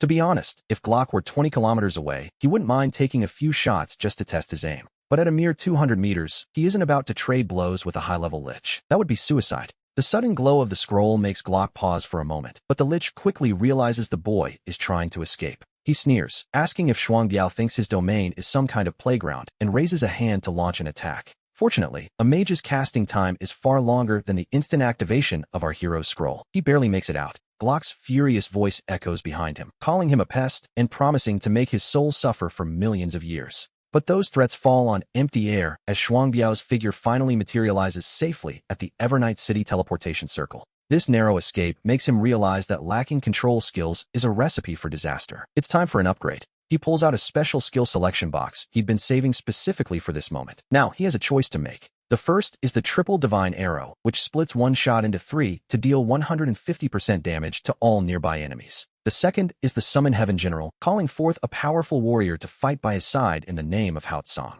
This general's stats are double his own, and it lasts for 30 minutes. To be honest, the Haotsong skill list is surprisingly short. There are only about 20 skills in total, but each one offers such absurd power that he's left momentarily stunned by the choices. After some deliberation, Shuangbiao finally chooses a control skill, Divine Deer's Repose, which condenses space itself. It suppresses everything in the target area for 5 seconds, though it costs 400 mana and has a 30-minute cooldown. He immediately prepares to enhance the skill, using his enhancement scrolls to strengthen the Divine Deer's Repose. After using 3 scrolls, we see the description of the skill undergo a significant transformation. Now, the Divine Deer's Repose suppresses all objects in the target area for a full 8 seconds. To be honest, the 15-minute cooldown is a massive improvement, even if the mana cost has doubled to 800. While 3 extra seconds might not seem like much, it's exactly enough time for him to fire off a heavenly arrow. Suddenly, a message flashes from Yahello, who is shouting that her brother found a silver boss in the wild. Great God, come quickly, she urges, repeating the location of the silver boss they just discovered. Because of Shuangbiao, Yahello and Yuying have moved to Evernight City, but they aren't the type to just beg for help. Instead of asking for a carry, the siblings have been grinding together in the wild, just as they always have. And as luck would have it, and their luck is truly impressive, they've stumbled upon a wandering silver boss. She warns him that other players have already noticed it, but Shuangbiao doesn't reply to her immediately. He checks the coordinates and realizes, with a quiet sense of relief, that the boss is already within his firing range. Don't worry, he tells her. Send me the boss's attributes and join my party right now. She sends the panel over immediately, revealing the stats of the formidable Molen King. Are you coming, great God? She asks, looking around for any sign of his arrival. She scans the area, but all she sees are other players slowly closing in to steal their kill. I'm not coming over, he replies, but I can still kill it. This response leaves Yahello completely baffled. She wonders what he could possibly mean by that. How can he kill a boss without actually being there? We see Yahello lost in thought, wondering if he can kill things with his mind now, just as Yuying approaches her. He pats her shoulder and asks if the great god Shuangbiao has arrived yet, as more players begin to gather. She explains that while he isn't coming, he promised to kill the boss and told them to get ready. Ready for what? He asks. To pick up the loot. As they speak, several players walk right up to them. They suggest teaming up since everyone found the boss together, warning that solo players won't stand a chance once guilds arrive. To be honest, their eyes are wandering over Yahello's face and figure more than the boss itself. Seeing the blatant admiration in their eyes, Yuying coldly steps in front of his sister to shield her. He tells them they can handle the boss themselves and that their teammate is already on the way. The strangers just laugh, claiming that's an old trick and accusing them of wanting to sell the boss to a guild. They demand a fair share since they are all there, but Yuying insists they don't need any help. Seeing his firm stance, the players' friendly masks slip away, replaced by cold, mocking expressions. They claim they were being generous and challenge him to actually kill the boss if he's so capable. That's the Molen King. The leader sneers, doubting if solo players could even scratch its defense. He points at the boss, completely unaware that we can see a streak of light already screaming across the distant sky. In a heartbeat, the boss's health bar vanishes. The player pointing his finger freezes, wondering if his hand has suddenly become so powerful. He's left wondering if he just one-shot a boss, but while he's dazed, Yuying moves like a flash toward the loot. The glittering loot on the ground disappears instantly, including a piece radiating a brilliant golden light. The surrounding players can hardly believe their eyes. The fact that Ewing could loot it proves his teammate got the kill. And that golden glow? That's gold tier equipment, something that hasn't even appeared on the auction house yet. This is likely the first gold item in existence, making its value truly immeasurable. Naturally, the crowd instinctively moves to block them. The crowd closes in on the Ewing siblings, demanding they leave the gold tier equipment behind if they want to walk away. Hand over the gear, or don't blame us for what happens next, they threaten, their eyes fixed greedily on that gold. They repeat the demand, insisting the siblings cannot leave until the equipment is surrendered. Yes, they really want that gold. As the threats grow louder, Ewing's expression darkens with worry, while Yunayo hides behind him, too frightened to face them. Unable to do much else, she quickly sends a message to the great god, explaining they are surrounded by players demanding the gear. She tells him they want the gold equipment, though her brother has already sent it to the auction house, not that she needs to explain. High above in the azure sky, we see a translucent eye floating, nearly invisible as it merges perfectly with the blue expanse. This is the Eye of the Cabin, a manifestation of Shuangbiao's passive ability, allowing him to watch the scene from a safe distance. Seeing the siblings in trouble, he doesn't seem worried at all, simply replying that it's fine before focusing his mind. Suddenly, a bolt of lightning tears through the sky, striking the very center of the crowd where the siblings are standing. As the thunder roars, arcs of electricity snake outward in every direction, catching the greedy players off guard. Screams fill the air as the players are struck down. A moment later, the siblings open their eyes to find the area completely cleared. All that remains is a field of dropped equipment glittering on the ground, leaving the two of them utterly stunned until Yun Nayo gasps. "Brother, the great god says we should pick up all this gear and sell it. He can see us," she exclaims in disbelief. Ewing is completely speechless. Between the one-shot kill on the boss and this heavenly thunder, he wonders if they are even playing the same game. We then follow Shuangbiao to the Evernight City Lord's mansion, where he meets the cold and peerless Lady Iris once again. Today, Iris is dressed in an elegant gown that highlights her striking figure, radiating an aura of undeniable charm and authority. Her proud, queen-like expression is enough to stir anyone's heart, but Shuangbiao keeps his wits about him. She is as dangerous as she is beautiful. After all, she is a powerhouse nearing her 4th advancement. One wrong move could be fatal. She greets him, having heard he sought her out. "City Lord," he begins, "while I was training in the Undead Mountains, I discovered a hidden cave that might interest you." After venturing deep into the crypt, Shuangbiao recounts his experiences to Iris, including the moment he took down the level 30 gold boss. He doesn't hide a thing. Iris admits she is well aware of the Lich in the Undead Mountains, but she remains skeptical. She finds it hard to believe he could actually defeat a Death Knight under the Lich's command, asking if he's simply trying to deceive her. If the City Lord doesn't believe him, he offers to give her a live demonstration. She agrees and tells him to follow her as she turns to leave. The two of them walk through the main hall of the mansion and soon arrive at the vast training grounds, where rows of targets stand ready. The training dummies on the west side are built to withstand attacks from 3rd advancement players, which is quite a high bar for most. She tells him he can use his skills without holding back, as 3rd advancement power belongs to those above level 60. While he certainly can't destroy these dummies yet, he can still give Iris a bit of a shock. Without wasting a word, he draws his weapon. He pulls out the Silver Moon longbow and begins to charge his strongest attack, the Heavenly Sword, for this little performance. As the energy builds, a flash of surprise crosses Iris's eyes. With her strength, she can sense the terrifying power gathering in his strike. The attack flies forward with a deep blue glow, dealing massive damage. Watching this, Iris's hand, hidden beneath her gown, begins to tremble slightly. A notification chimes. Iris's favorability has increased by 20 points, bringing the total to 30. Yes, she is definitely impressed. The sudden game prompt catches him off guard. Favorability is a unique metric between NPCs and players, after all. It seems his performance has earned her respect. In this world, the strong have always been drawn to those with power. Deep down, Iris is genuinely shaken. How could someone at the start of their 1st advancement possess power comparable to the 3rd? She wonders if this is the true potential of a descendant. Shuangbiao then tells the City Lord that was only his strongest standard attack. Next, he promises to show her something that feels more like a violation of the rules. A cheat of sorts, if you will. He calls for the lightning, and with a wave of his hand, a massive bolt of thunder crashes down from the heavens. A dense cloud of damage numbers rises from the target area, leaving Iris even more overwhelmed by what she's witnessing. Her favorability rises by another 10 points, reaching 40. She admits that she finally recognizes the true extent of his strength. Iris mentions a place that can quickly boost his strength, and as she speaks, his eyes light up. He realizes this is a hidden quest, the kind of rare opportunity that almost no one else could ever obtain. He addresses her respectfully, but she stops him, telling him to call her Iris from now on. He agrees, and Iris gives him a smile so radiant it makes his heart skip a beat. To be honest, the realism of this NPC is almost enough to make him lose his composure.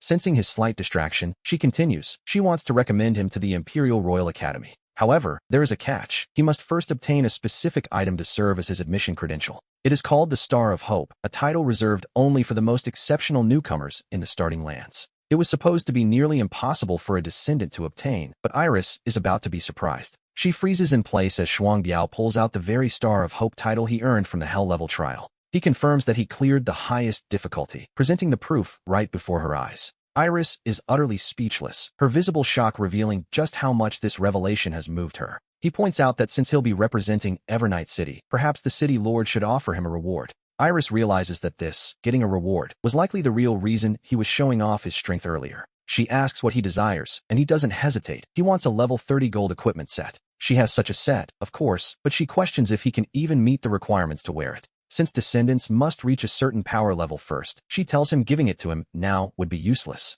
He tells her not to worry and to just have it ready. He plans to level up immediately. With his admission settled and the gold set promised, our protagonist prepares for a session of intense leveling. His goal is to hit level 30 in a single day before finally stepping out of his gaming pod.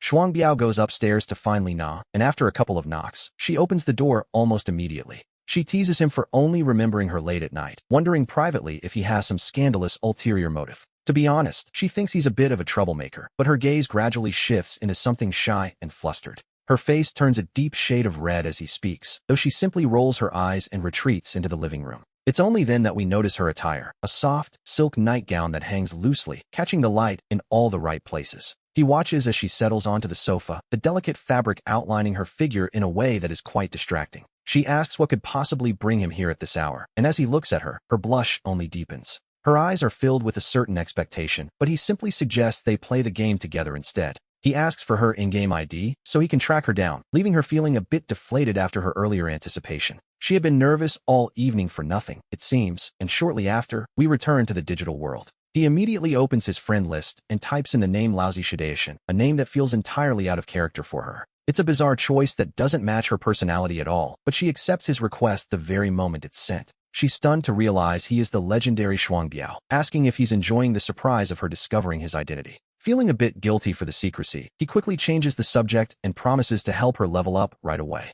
Lina doesn't press the issue and sends him her coordinates, mentioning that she has a female friend who needs help too. He realizes she's in Holy Light City, which is convenient, as he can finally pick up a legendary quest while he's there. Meanwhile, at a training spot outside the city, Lina ignores her friend's protests and flops down onto the grass. She lies back comfortably, her worn-out starter armor revealing quite a bit of skin as she relaxes in the open air. The tight equipment outlines her figure perfectly, drawing a look of pure exasperation from the woman standing beside her. Her friend, Zhao Yu, points out that her midriff is completely exposed, but Lina remains entirely unbothered. As Lina adjusts her position, we see her friend, Zhao Yu, a mage dressed in the light gray robes exclusive to her class. The oversized robe completely envelopes her, though the subtle curves suggest her figure is every bit as impressive as Lina's. Lina teases her, complaining that Zhao Yu is more nagging than her own mother, which, to be fair, is quite a feat. She reassures her friend that once her special guest arrives, they can both just sit back and level up effortlessly.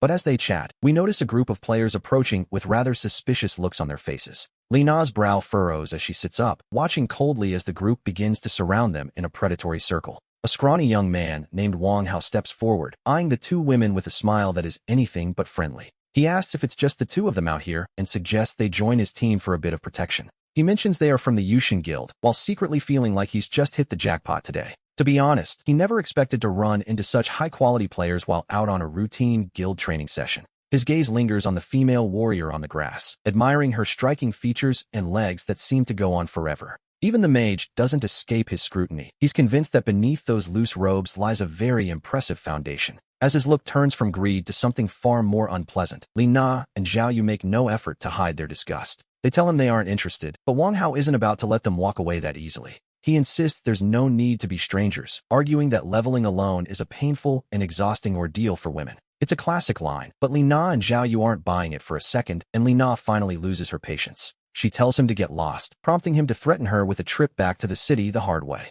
Just then, a figure suddenly drops from the sky, landing with perfect timing right in front of Lina. Her eyes light up the moment she sees him, relieved that he finally decided to make his grand entrance.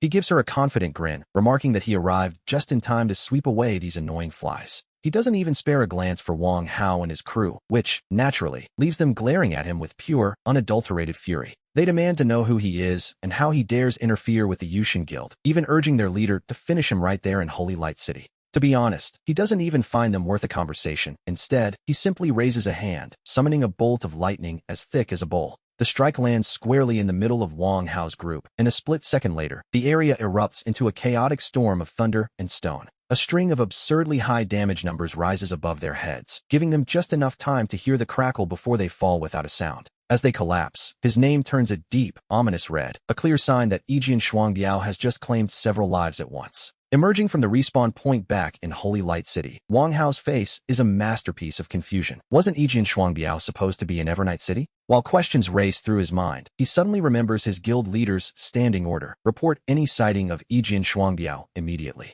And so, realizing he has a chance to redeem his embarrassing defeat, he decides to act on that instruction right away. Wang Hao quickly opens his friend list to message his leader, Yushin Dangtian, who is currently out in the wild with the guild's elite squad. The news of Yijian Shuangbiao's arrival is enough to make the guild leader lose all interest in his current leveling session. He repeats the name under his breath before turning to his subordinates, ordering every single core member of the guild to be summoned. The command is clear: everyone is to gather outside the south gate of Holy Light City immediately, and his members waste no time in obeying. It seems the entire guild is being mobilized for this one target, as the core members begin to pull back from their various tasks.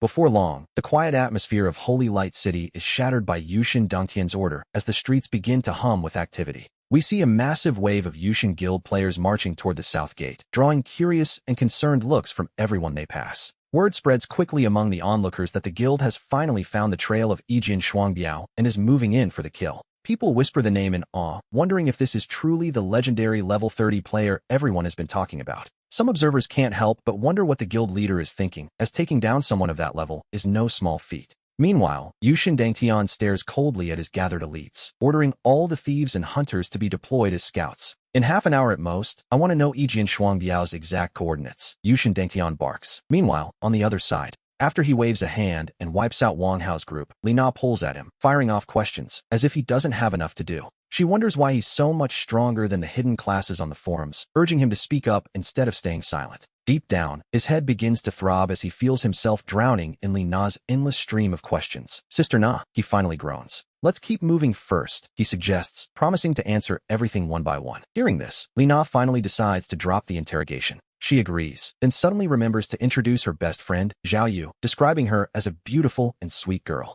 Li Na pulls Zhao Yu forward and winks at him, causing Zhao Yu's face to turn a bright, embarrassed red as she tries to swat her friend away.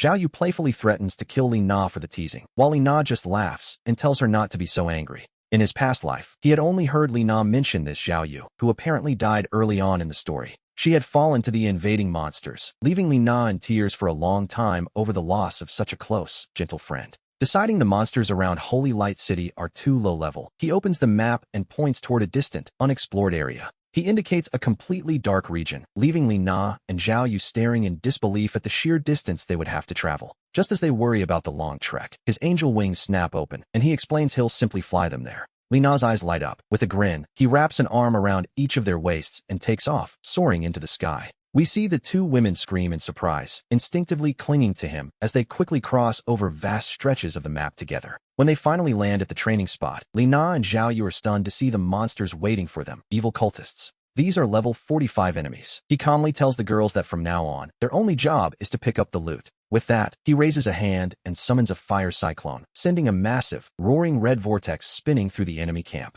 Li Na finally snaps out of her daze, staring at him in total shock. To be honest, she probably thinks he's cheating. A notification chimes as his level rises to 30, granting him a boost to all attributes and 5 free stat points. As the notification chime rings in their ears, Li Na begins to tremble with pure, unadulterated excitement. Beside her, Zhao Yu is equally thrilled. We see Zhao Yu nodding frantically, her rapid breathing betraying her inner state. Meanwhile, our protagonist remains perfectly calm. He explains that to level up further, he needs a second-class advancement, but he warns Li Na to wait. He plans to find her a hidden class in a few days. The mere mention of a hidden class sends Li Na over the edge. She throws herself at him in a burst of joy. She tells him he's the best, claiming her years of looking after him have finally paid off. Then, she gives him a firm kiss on the cheek. Zhao Yu watches the two of them with wide eyes, feeling very much like the third wheel in this little display of affection. Since he still has business in Holy Light City, he decides to fly back on his own. Li Na and Zhao Yu offer no complaints. They immediately crush their return scrolls. As he nears the city, he soon notices a massive gathering of players on the ground below.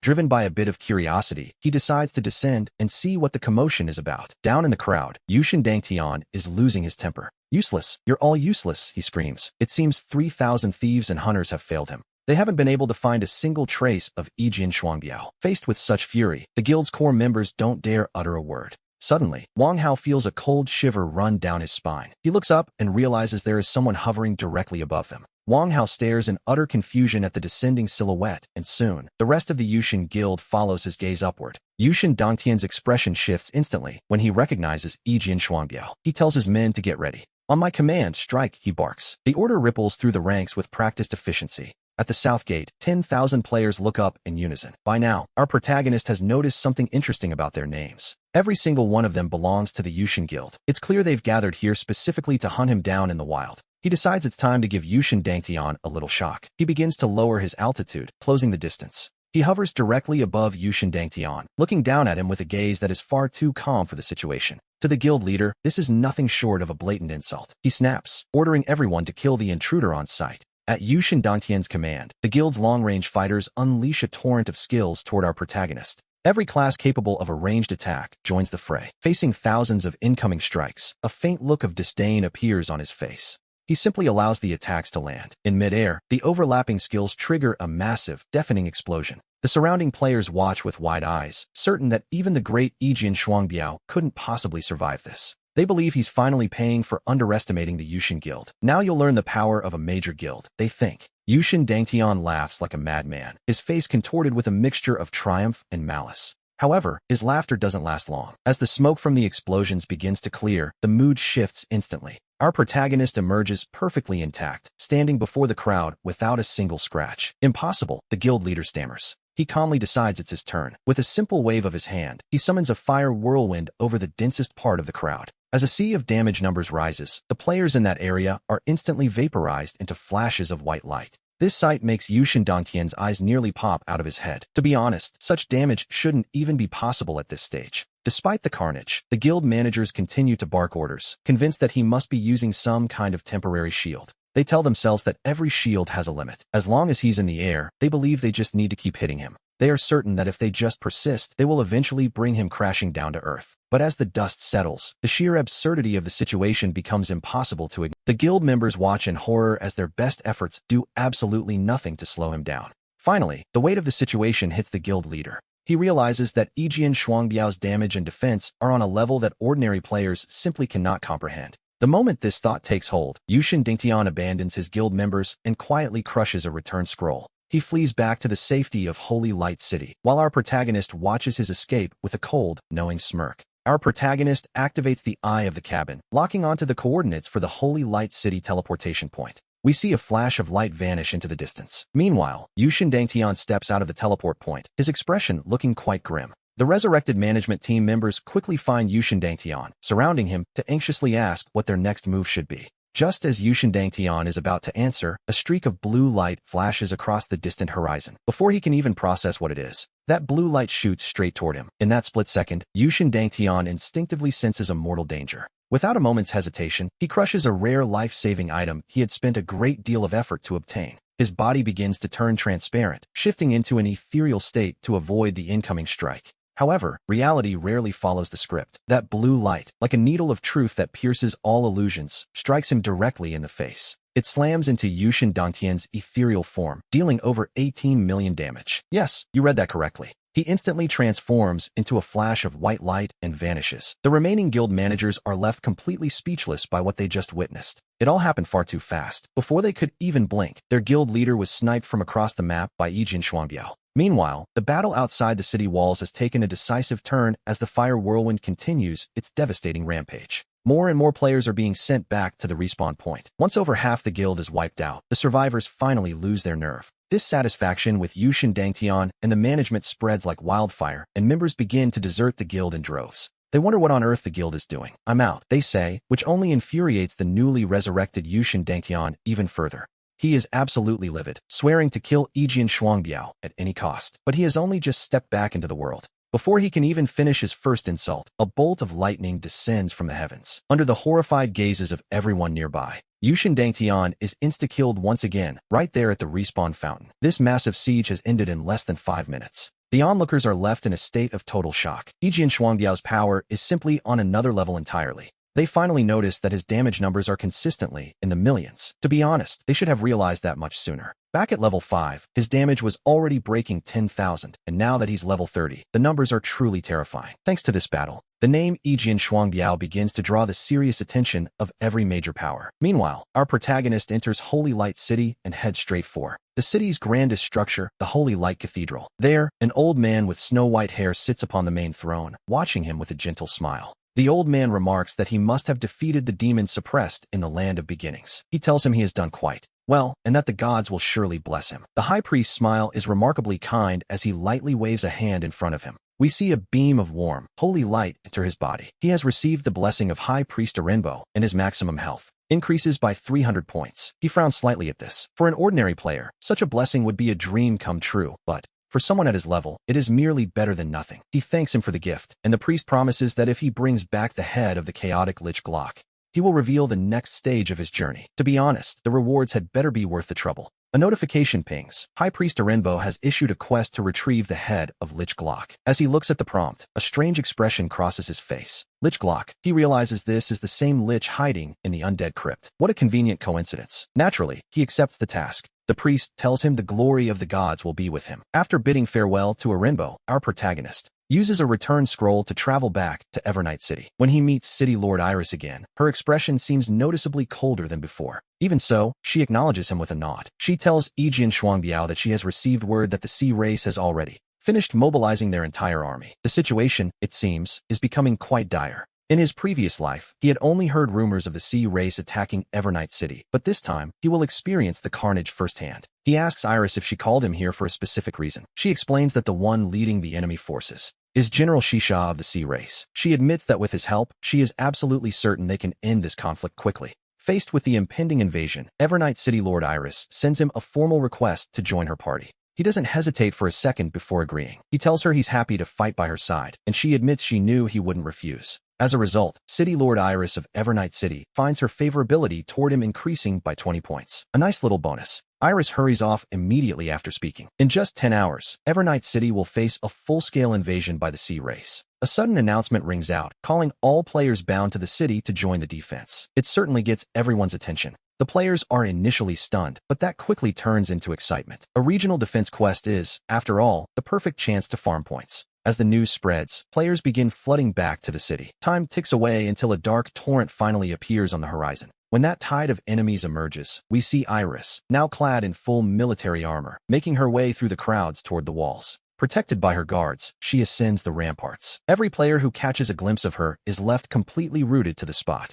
To be perfectly honest, she looks stunning, far more impressive than any other character they've encountered so far. Surrounded by her soldiers, Iris steps onto the wall and looks down at the bustling crowds below with a gaze of pure authority. She looks out over the horizon and addresses the masses. "My people," she begins. "Today's battle will be incredibly dangerous. The very survival of Evernight City is at stake. May the glory of the gods be with you all." And just like that, he receives the blessing of the Holy Knight Iris. His health, mana, and attack power all increase by 5%. This massive area of effect blessing sends the players into a total frenzy. It's a rather effective way to boost morale, wouldn't you say? Some cheer for the city lord while others express their undying devotion. Then, the grand, resonant sound of war horns fills the air. From the distant horizon, the Sea Race army finally reveals its true face. Leading the charge is a swarm of fishmen brandishing harpoons. These minions are everywhere, stretching as far as the eye can see. Before the players can even react, the city guards open fire. A rain of black arrows rises from the city walls, arching through the sky in a perfect, deadly curve toward the advancing monsters. In a single volley, a massive number of fishmen fall silently to the ground. It's a brutal, yet efficient, display of power.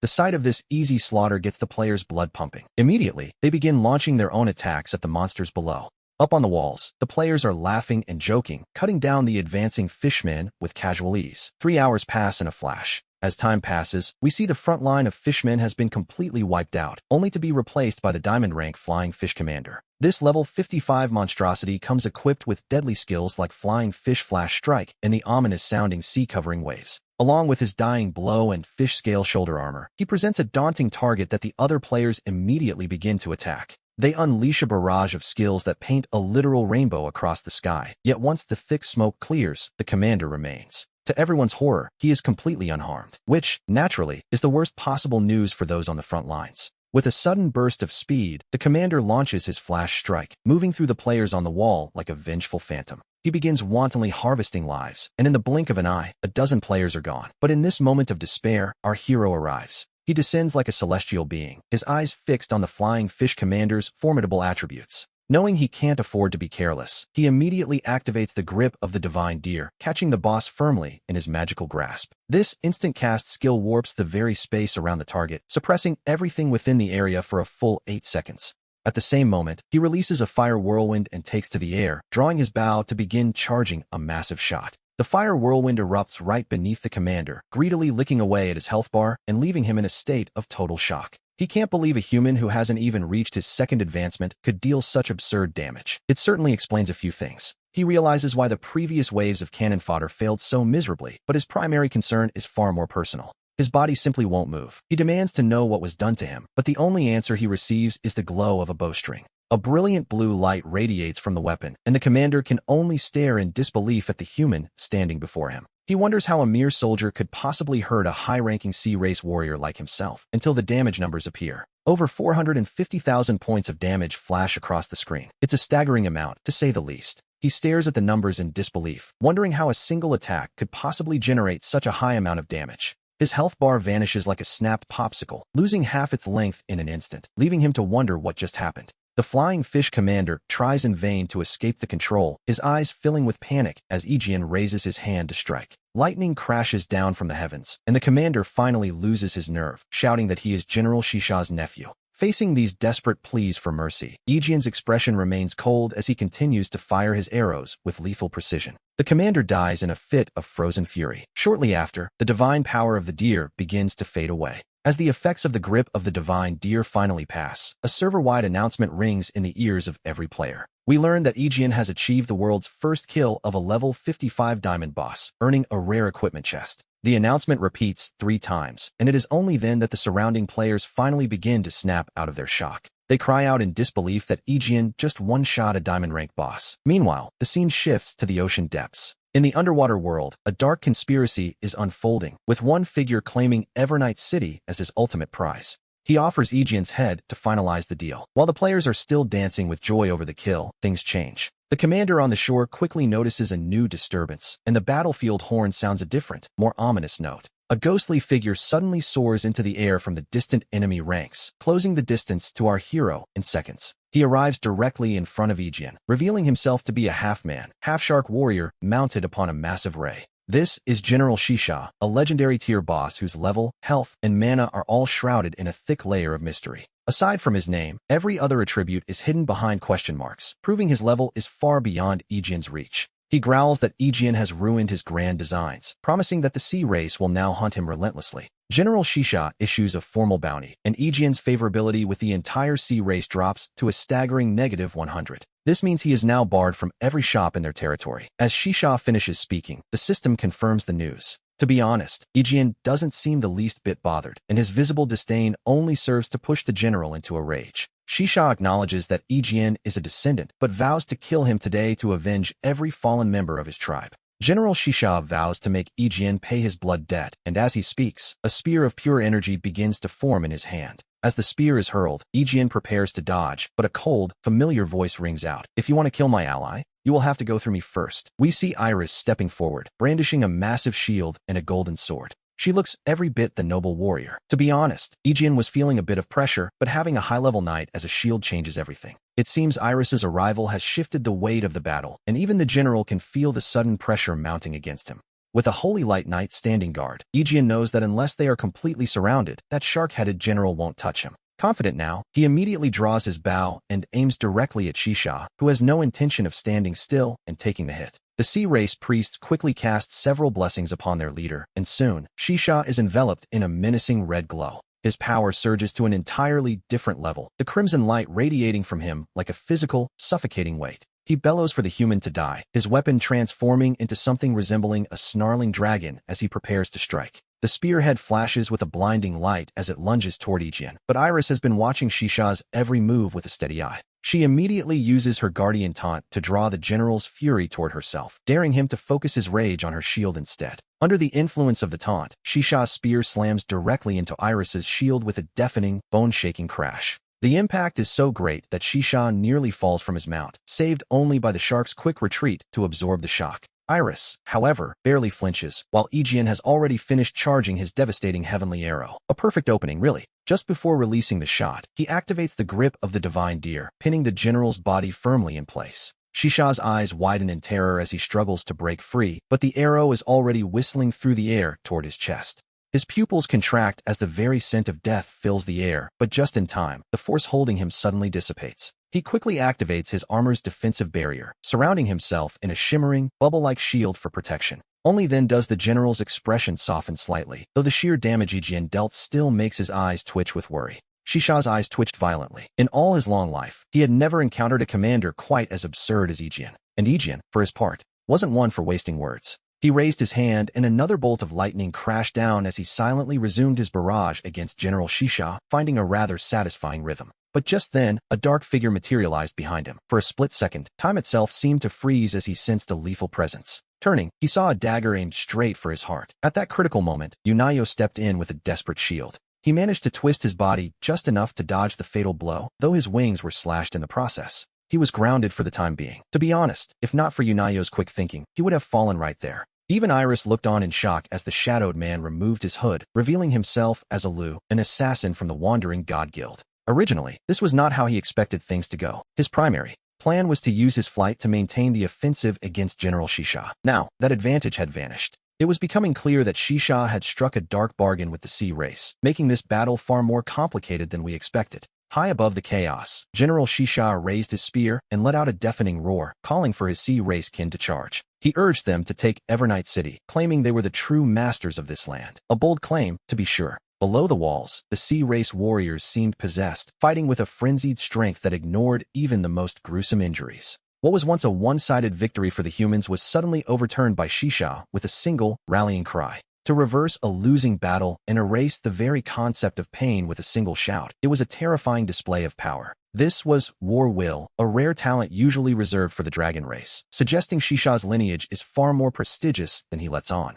Ijin reached over to pat Yunayo's head, noting with a dry smile that they might actually be in real trouble this time. Yunayo looked at him with steady eyes, noting that such doubt didn't suit the legendary Ijin she knew. She told him to just go for it. She promised her healing would be more than enough. Raising her staff, Yunayo began frantically restoring his health, which had been down to a third. In no time at all, he was fully restored. Seeing her confidence, Ijin felt his fighting spirit reignite. Meanwhile, Iris looked at the carnage of the battlefield and made a silent, resolute vow. Watching Ijin's back as he fought, she suddenly dropped to one knee, pledging her life as witness. She vowed to be his shadow and his shield, promising to stand before him whether the path ahead was filled with thorns or the fires of war. It was a loyalty that would remain undying and eternal, like the stars themselves. Iris stood up, her blade pointing straight toward the heavens. In her own name, she swore to protect Ijin. Suddenly, a massive golden pillar of light erupted from the earth, momentarily silencing the chaos of the battlefield. We see that Holy Knight Iris had officially bound him as her protected target. Until this bond ended, every blessing he received from her would be boosted by a full 100%. As the layers of blessings stacked up, Ijin became the most brilliant light on the battlefield. At that moment, his status screen was so cluttered with buffs that he couldn't even count them all. However, one detail stood out with startling clarity: his attack power. After receiving that flood of blessings, his attack had reached a terrifying 224,000. Such is the power of a Guardian Covenant. He could hardly believe his attack power had soared to such heights. But while he was lost in thought, a dangerous habit in a war, Iris arrived at his side. She told him to stop daydreaming and help her finish General Shisha, noting that the sea race would fall apart without their leader. He understood perfectly. Without another word, Iris lunged forward and used her taunt skill directly on General Shisha. She challenged the shark head to face her. General Shisha let out an angry roar, telling her to be silent as he charged straight for her. As Iris and the general began their fierce struggle on the city walls, Ijin took advantage of her, drawing all the attention. He quickly opened the diamond treasure chest he had earned from defeating the Flying Fish Commander. Iris and Shisha continued their struggle on the wall. Taking advantage of Iris drawing the aggro, he opened the diamond treasure chest from the Flying Fish Commander. A notification chimed, congratulating him on obtaining Poseidon's Watch, a diamond-grade treasure. We see the Bao's impressive stats, the active skill Breath of the Tide, and passives like Sea Race Nemesis and Sea God's Protection. What Aegeon valued most was the active skill, which quintupled his attack speed for 5 seconds. Without a moment's hesitation, he began firing a relentless barrage at General Shisha. Facing such an onslaught, the general proved he was certainly no pushover. Since his melee strikes were being parried by Iris, he switched to ranged attacks, but he clearly underestimated the Holy Knights'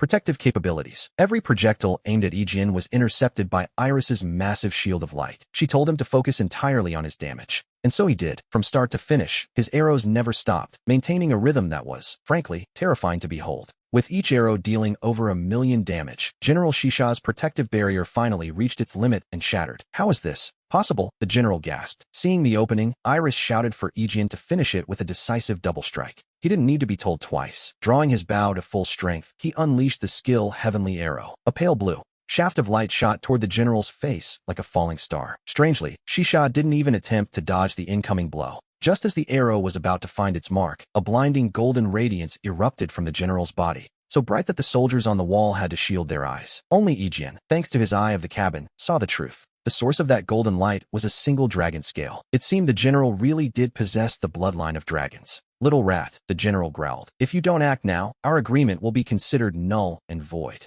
Suddenly, Aegeon felt a lethal chill at the back of his neck. Instinctively, he threw himself backward as a dark shadow grazed his throat with a nearly silent whistle of wind. He quickly rolled to his feet, back against the wall, as the golden light faded. A slender figure slowly emerged from the gloom, an assassin named Ale, sent by the Divine Palace Association. With a flick of his wrist, Ale launched 3 silver blades toward him. Iris saw the assassin closing in and tried to intervene, but General Shisha blocked her path with a grim smile. He told her that her opponent was him, and him alone. Meanwhile, the silver blades Ale had thrown weren't aimed directly at Aegeon. Instead, they were meant to trap him, cutting off his escape. Ale closes the distance in an instant, wielding a bizarre short sword that radiates an ominous black mist. Aegeon's pupils contract as he recognizes the weapon. It is the Godslayer, a blade of dark legend. This man was the most mysterious second-ranked assassin of the previous era. Nearby, Yahello finally recovers. Sensing the shift in the battle, she immediately casts a protective shield over Aegeon just as the dagger strikes. The shield shatters instantly, and the resulting shockwave sends Aegeon tumbling back. Yahello lets out a sigh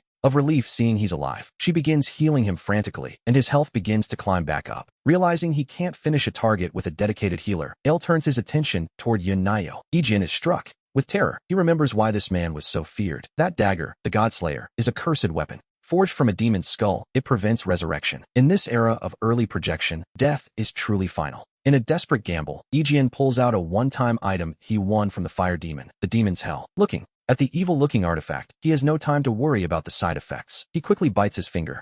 He lets the crimson droplets fall onto the demon's skull, completing the dark ritual required to activate it. For a moment, time itself seems to freeze. Everyone around him stands motionless as a prompt appears. Choose your target. Once the choice is made, he will have 5 seconds to manipulate the victim's mind. A brief window of control. He immediately targets Ale's perception. Enjoy this feeling of absolute control, he thinks. In Ale's perception, General Shisha is now the primary threat. When Aegeon opens his eyes, Ale is already launching his attack. The assassin strikes the general with everything he has. Meanwhile, far away in the undead crypt, the Lich Glock senses a strange aura. It is the unmistakable scent of a demon. General Shisha, for his part, completely failed to anticipate that Ale would turn on him. He tries to dodge, but the distance is far too short. The general collapses onto his mount, the Yahello, his health nearly gone. Aegeon prepares the final blow, but then the target can no longer be locked. We see Ale plummeting from the sky and crashing into the ground, his wounds deep enough to see bone. His health has been completely depleted, yet he doesn't vanish to respawn like other players. He lies there motionless, as if truly dead. Exhausted and at his limit, Aegeon doesn't have the strength to ponder these illogical events. He can only watch the scene unfold. He watches as General Shisha flees in disgrace. As the horn sounds, the Sea Race army begins its retreat. The crisis is finally resolved. Iris approaches him with a radiant smile. "My warrior," she says, "thank you for everything you have done for Evernight City." We see that Iris's favorability toward him has increased significantly. It seems his efforts have earned him quite a bit of gratitude. "Thank you for your protection," she adds. Meanwhile, on the eastern wall, players cheer as they watch the Sea Race retreat like a tide. The spectators who witnessed this battle are left speechless. To be perfectly honest, the sheer scale of the damage was hard to believe. That damage is truly insane. No one could survive that. Someone mentioned seeing a single arrow deal over 10 million damage. It is, quite frankly, ridiculous. The sea race threat has been neutralized, and just as everyone begins to breathe a sigh of relief, a sudden notification hits the player community like a massive boulder dropped into the ocean, sending shockwaves through the ranks. The sea race threat has been neutralized, but just as everyone relaxes, a sudden message arrives to shatter the peace. It creates a massive stir among the players. A horde of undead has appeared to the west, and they are marching toward the city walls. This sudden turn of events leaves the players in Evernight City frantic. They were told it was only a sea race invasion, weren't they? Why are there undead now? They cry out. Quickly, we need to send reinforcements to the western wall immediately. They know they cannot let the undead enter the city. If they do, the system will likely judge the entire defense mission a failure. Fortunately, the undead from the mountains are generally easier to kill than the sea race. A small mercy in a very long day. As long as the priests provide light blessings to the attackers, they can deal double damage. That alone should be enough to handle them. While still receiving treatment from Yunayo, Ijian hears the news of the undead assault. He immediately thinks of the lich, Glock. At that very moment, the ground beneath the battlefield begins to tremble, splitting into a bottomless crack that spreads with terrifying speed. Immediately following the tremor, a hand made of pure, bleached bone grips the edge of the rift and heaves upward. A massive skeleton king crawls out from the depths, leaving everyone present with only one thought: they needed to run. Standing nearly 100 meters tall, this skeletal giant possessed a terrifying presence that dominated the entire battlefield. Perched upon the giant's shoulder was a dark figure that Ijian recognized instantly. It was the lich, Glock. He was a diamond rank boss, level 55, possessing skills like undead summoning, dark curse, blood howl, and death coil. Seeing these attributes, Ijian breathed a sigh of relief. To be honest, Glock's stats weren't as overwhelming as his size suggested.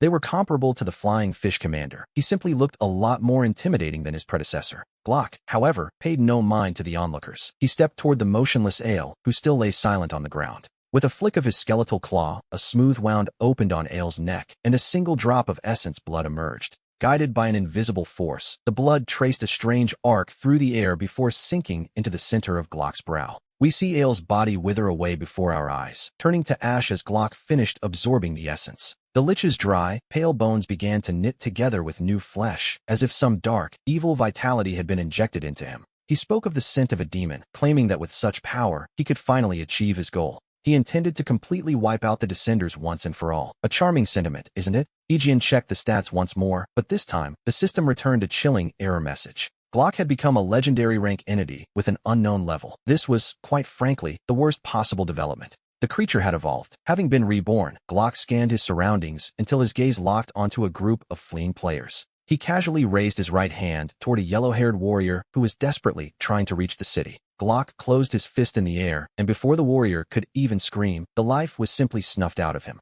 It was a terrifying display of power, ending a life from dozens of meters away without so much as a touch. With a simple reach of his hand, he crushed the life out of the warrior. Meanwhile, inside a massive interactive gaming center, a pod begins flashing a frantic red light. The staff members quickly pry open the lid, only to find the man inside foaming at the mouth. Back in the game, Glock has no intention of stopping. He raises both hands. Regardless of class or level, anyone he locks onto loses their strength instantly. This was already the 8th case they had seen. The symptoms were identical: total cessation of brain activity. They were all playing a game called Star Source. One staffer suggests reporting it, but is told to stay quiet. To be honest, speaking out would be dangerous. Don't you know who owns Star Source? If you want to live, just keep your mouth shut. Elsewhere, an assistant warns the boss that things are getting out of hand. He asks if they should silence the witnesses. The boss remains indifferent. Everyone will find out eventually. He wants to see if Ijian is truly the one they've been waiting for. As dozens of players collapse, Ijian can no longer stand by. Looking at his newly repaired wings, he raises the sea god's watch and begins to whisper. He calls upon the spirit of the sea. His angelic wings fold inward, cocooning him in a surge of oceanic power.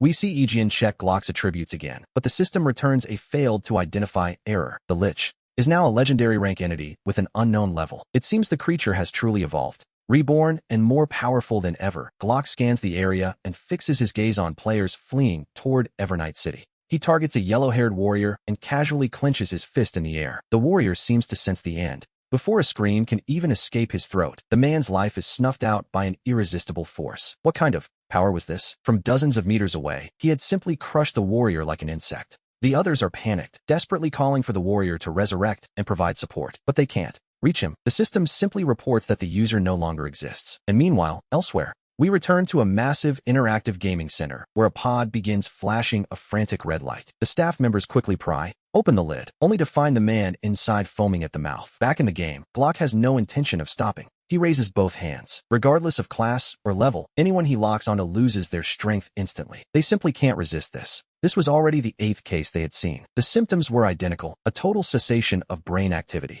They were all playing a game called Star Source. One staffer suggests reporting it, but is told to stay quiet and not speak recklessly. After all, do you know who owns Star Source? If you want to live a long life, just keep your mouth shut. Elsewhere, an assistant asks the boss if they should step in and make everyone shut up. The boss remains indifferent. Everyone will find out eventually. He simply wants to see the outcome. He wants to see if Egeon is truly the one they've been waiting for. As dozens of players collapse, Egeon can no longer stand by. Looking at his newly repaired wings, he raises the sea god's watch and begins to whisper to the sea. He asks the spirit to respond. We see his angelic wings fold inward, cocooning him in a surge of deep oceanic power. 2 seconds later, the light scatters. This is the sea god form, unlocked only by combining the watch and the wings. Unlike the moon god form, which focused on physical damage, the sea god form leans toward magical attacks, facing the enemies.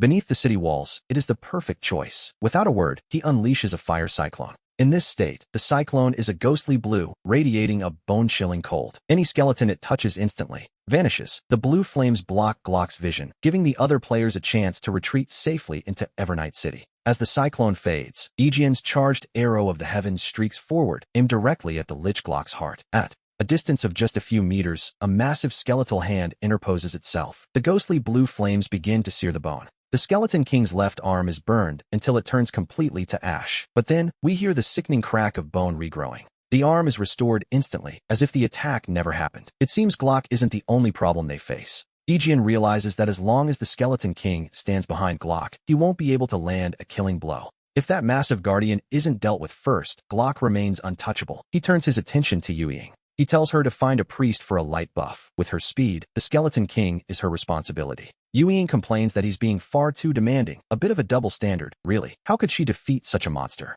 He assures her she's the strongest, and the Skeleton King is no match for her. She starts to believe him. He even promises to make her bone soup once it's over. We see Yuying slip out through the back gate. Back on the battlefield, the players are trapped on the walls, frustrated and helpless. The melee fighters simply don't dare to step out. Without a light buff, being targeted by Glock is a death sentence. Below the walls, Glock commands his skeletal mages to keep battering the barrier of Evernight City. The priests inside are reaching their limit. If Yuying can stall the king, Egeon needs 10 more minutes. But 10 minutes is an eternity in a siege. He wonders how they can possibly hold out that long. Just as hope begins to fade, massive pillars of light from returned scrolls begin to erupt within the city. These pillars are over 20 meters wide, piercing the heavens and sweeping away the clouds of death and its lingering aura. It is a massive teleportation array, and we see players like Nanandeo watching in shock. From within the light, a voice full of confidence rings out, asking Egeon if they've arrived in time. It is Yi Bao from the Batian Guild. He leads his members out of the light and onto the field. Following them are the members of the Qingluan Guild, led by their vice president, Yu.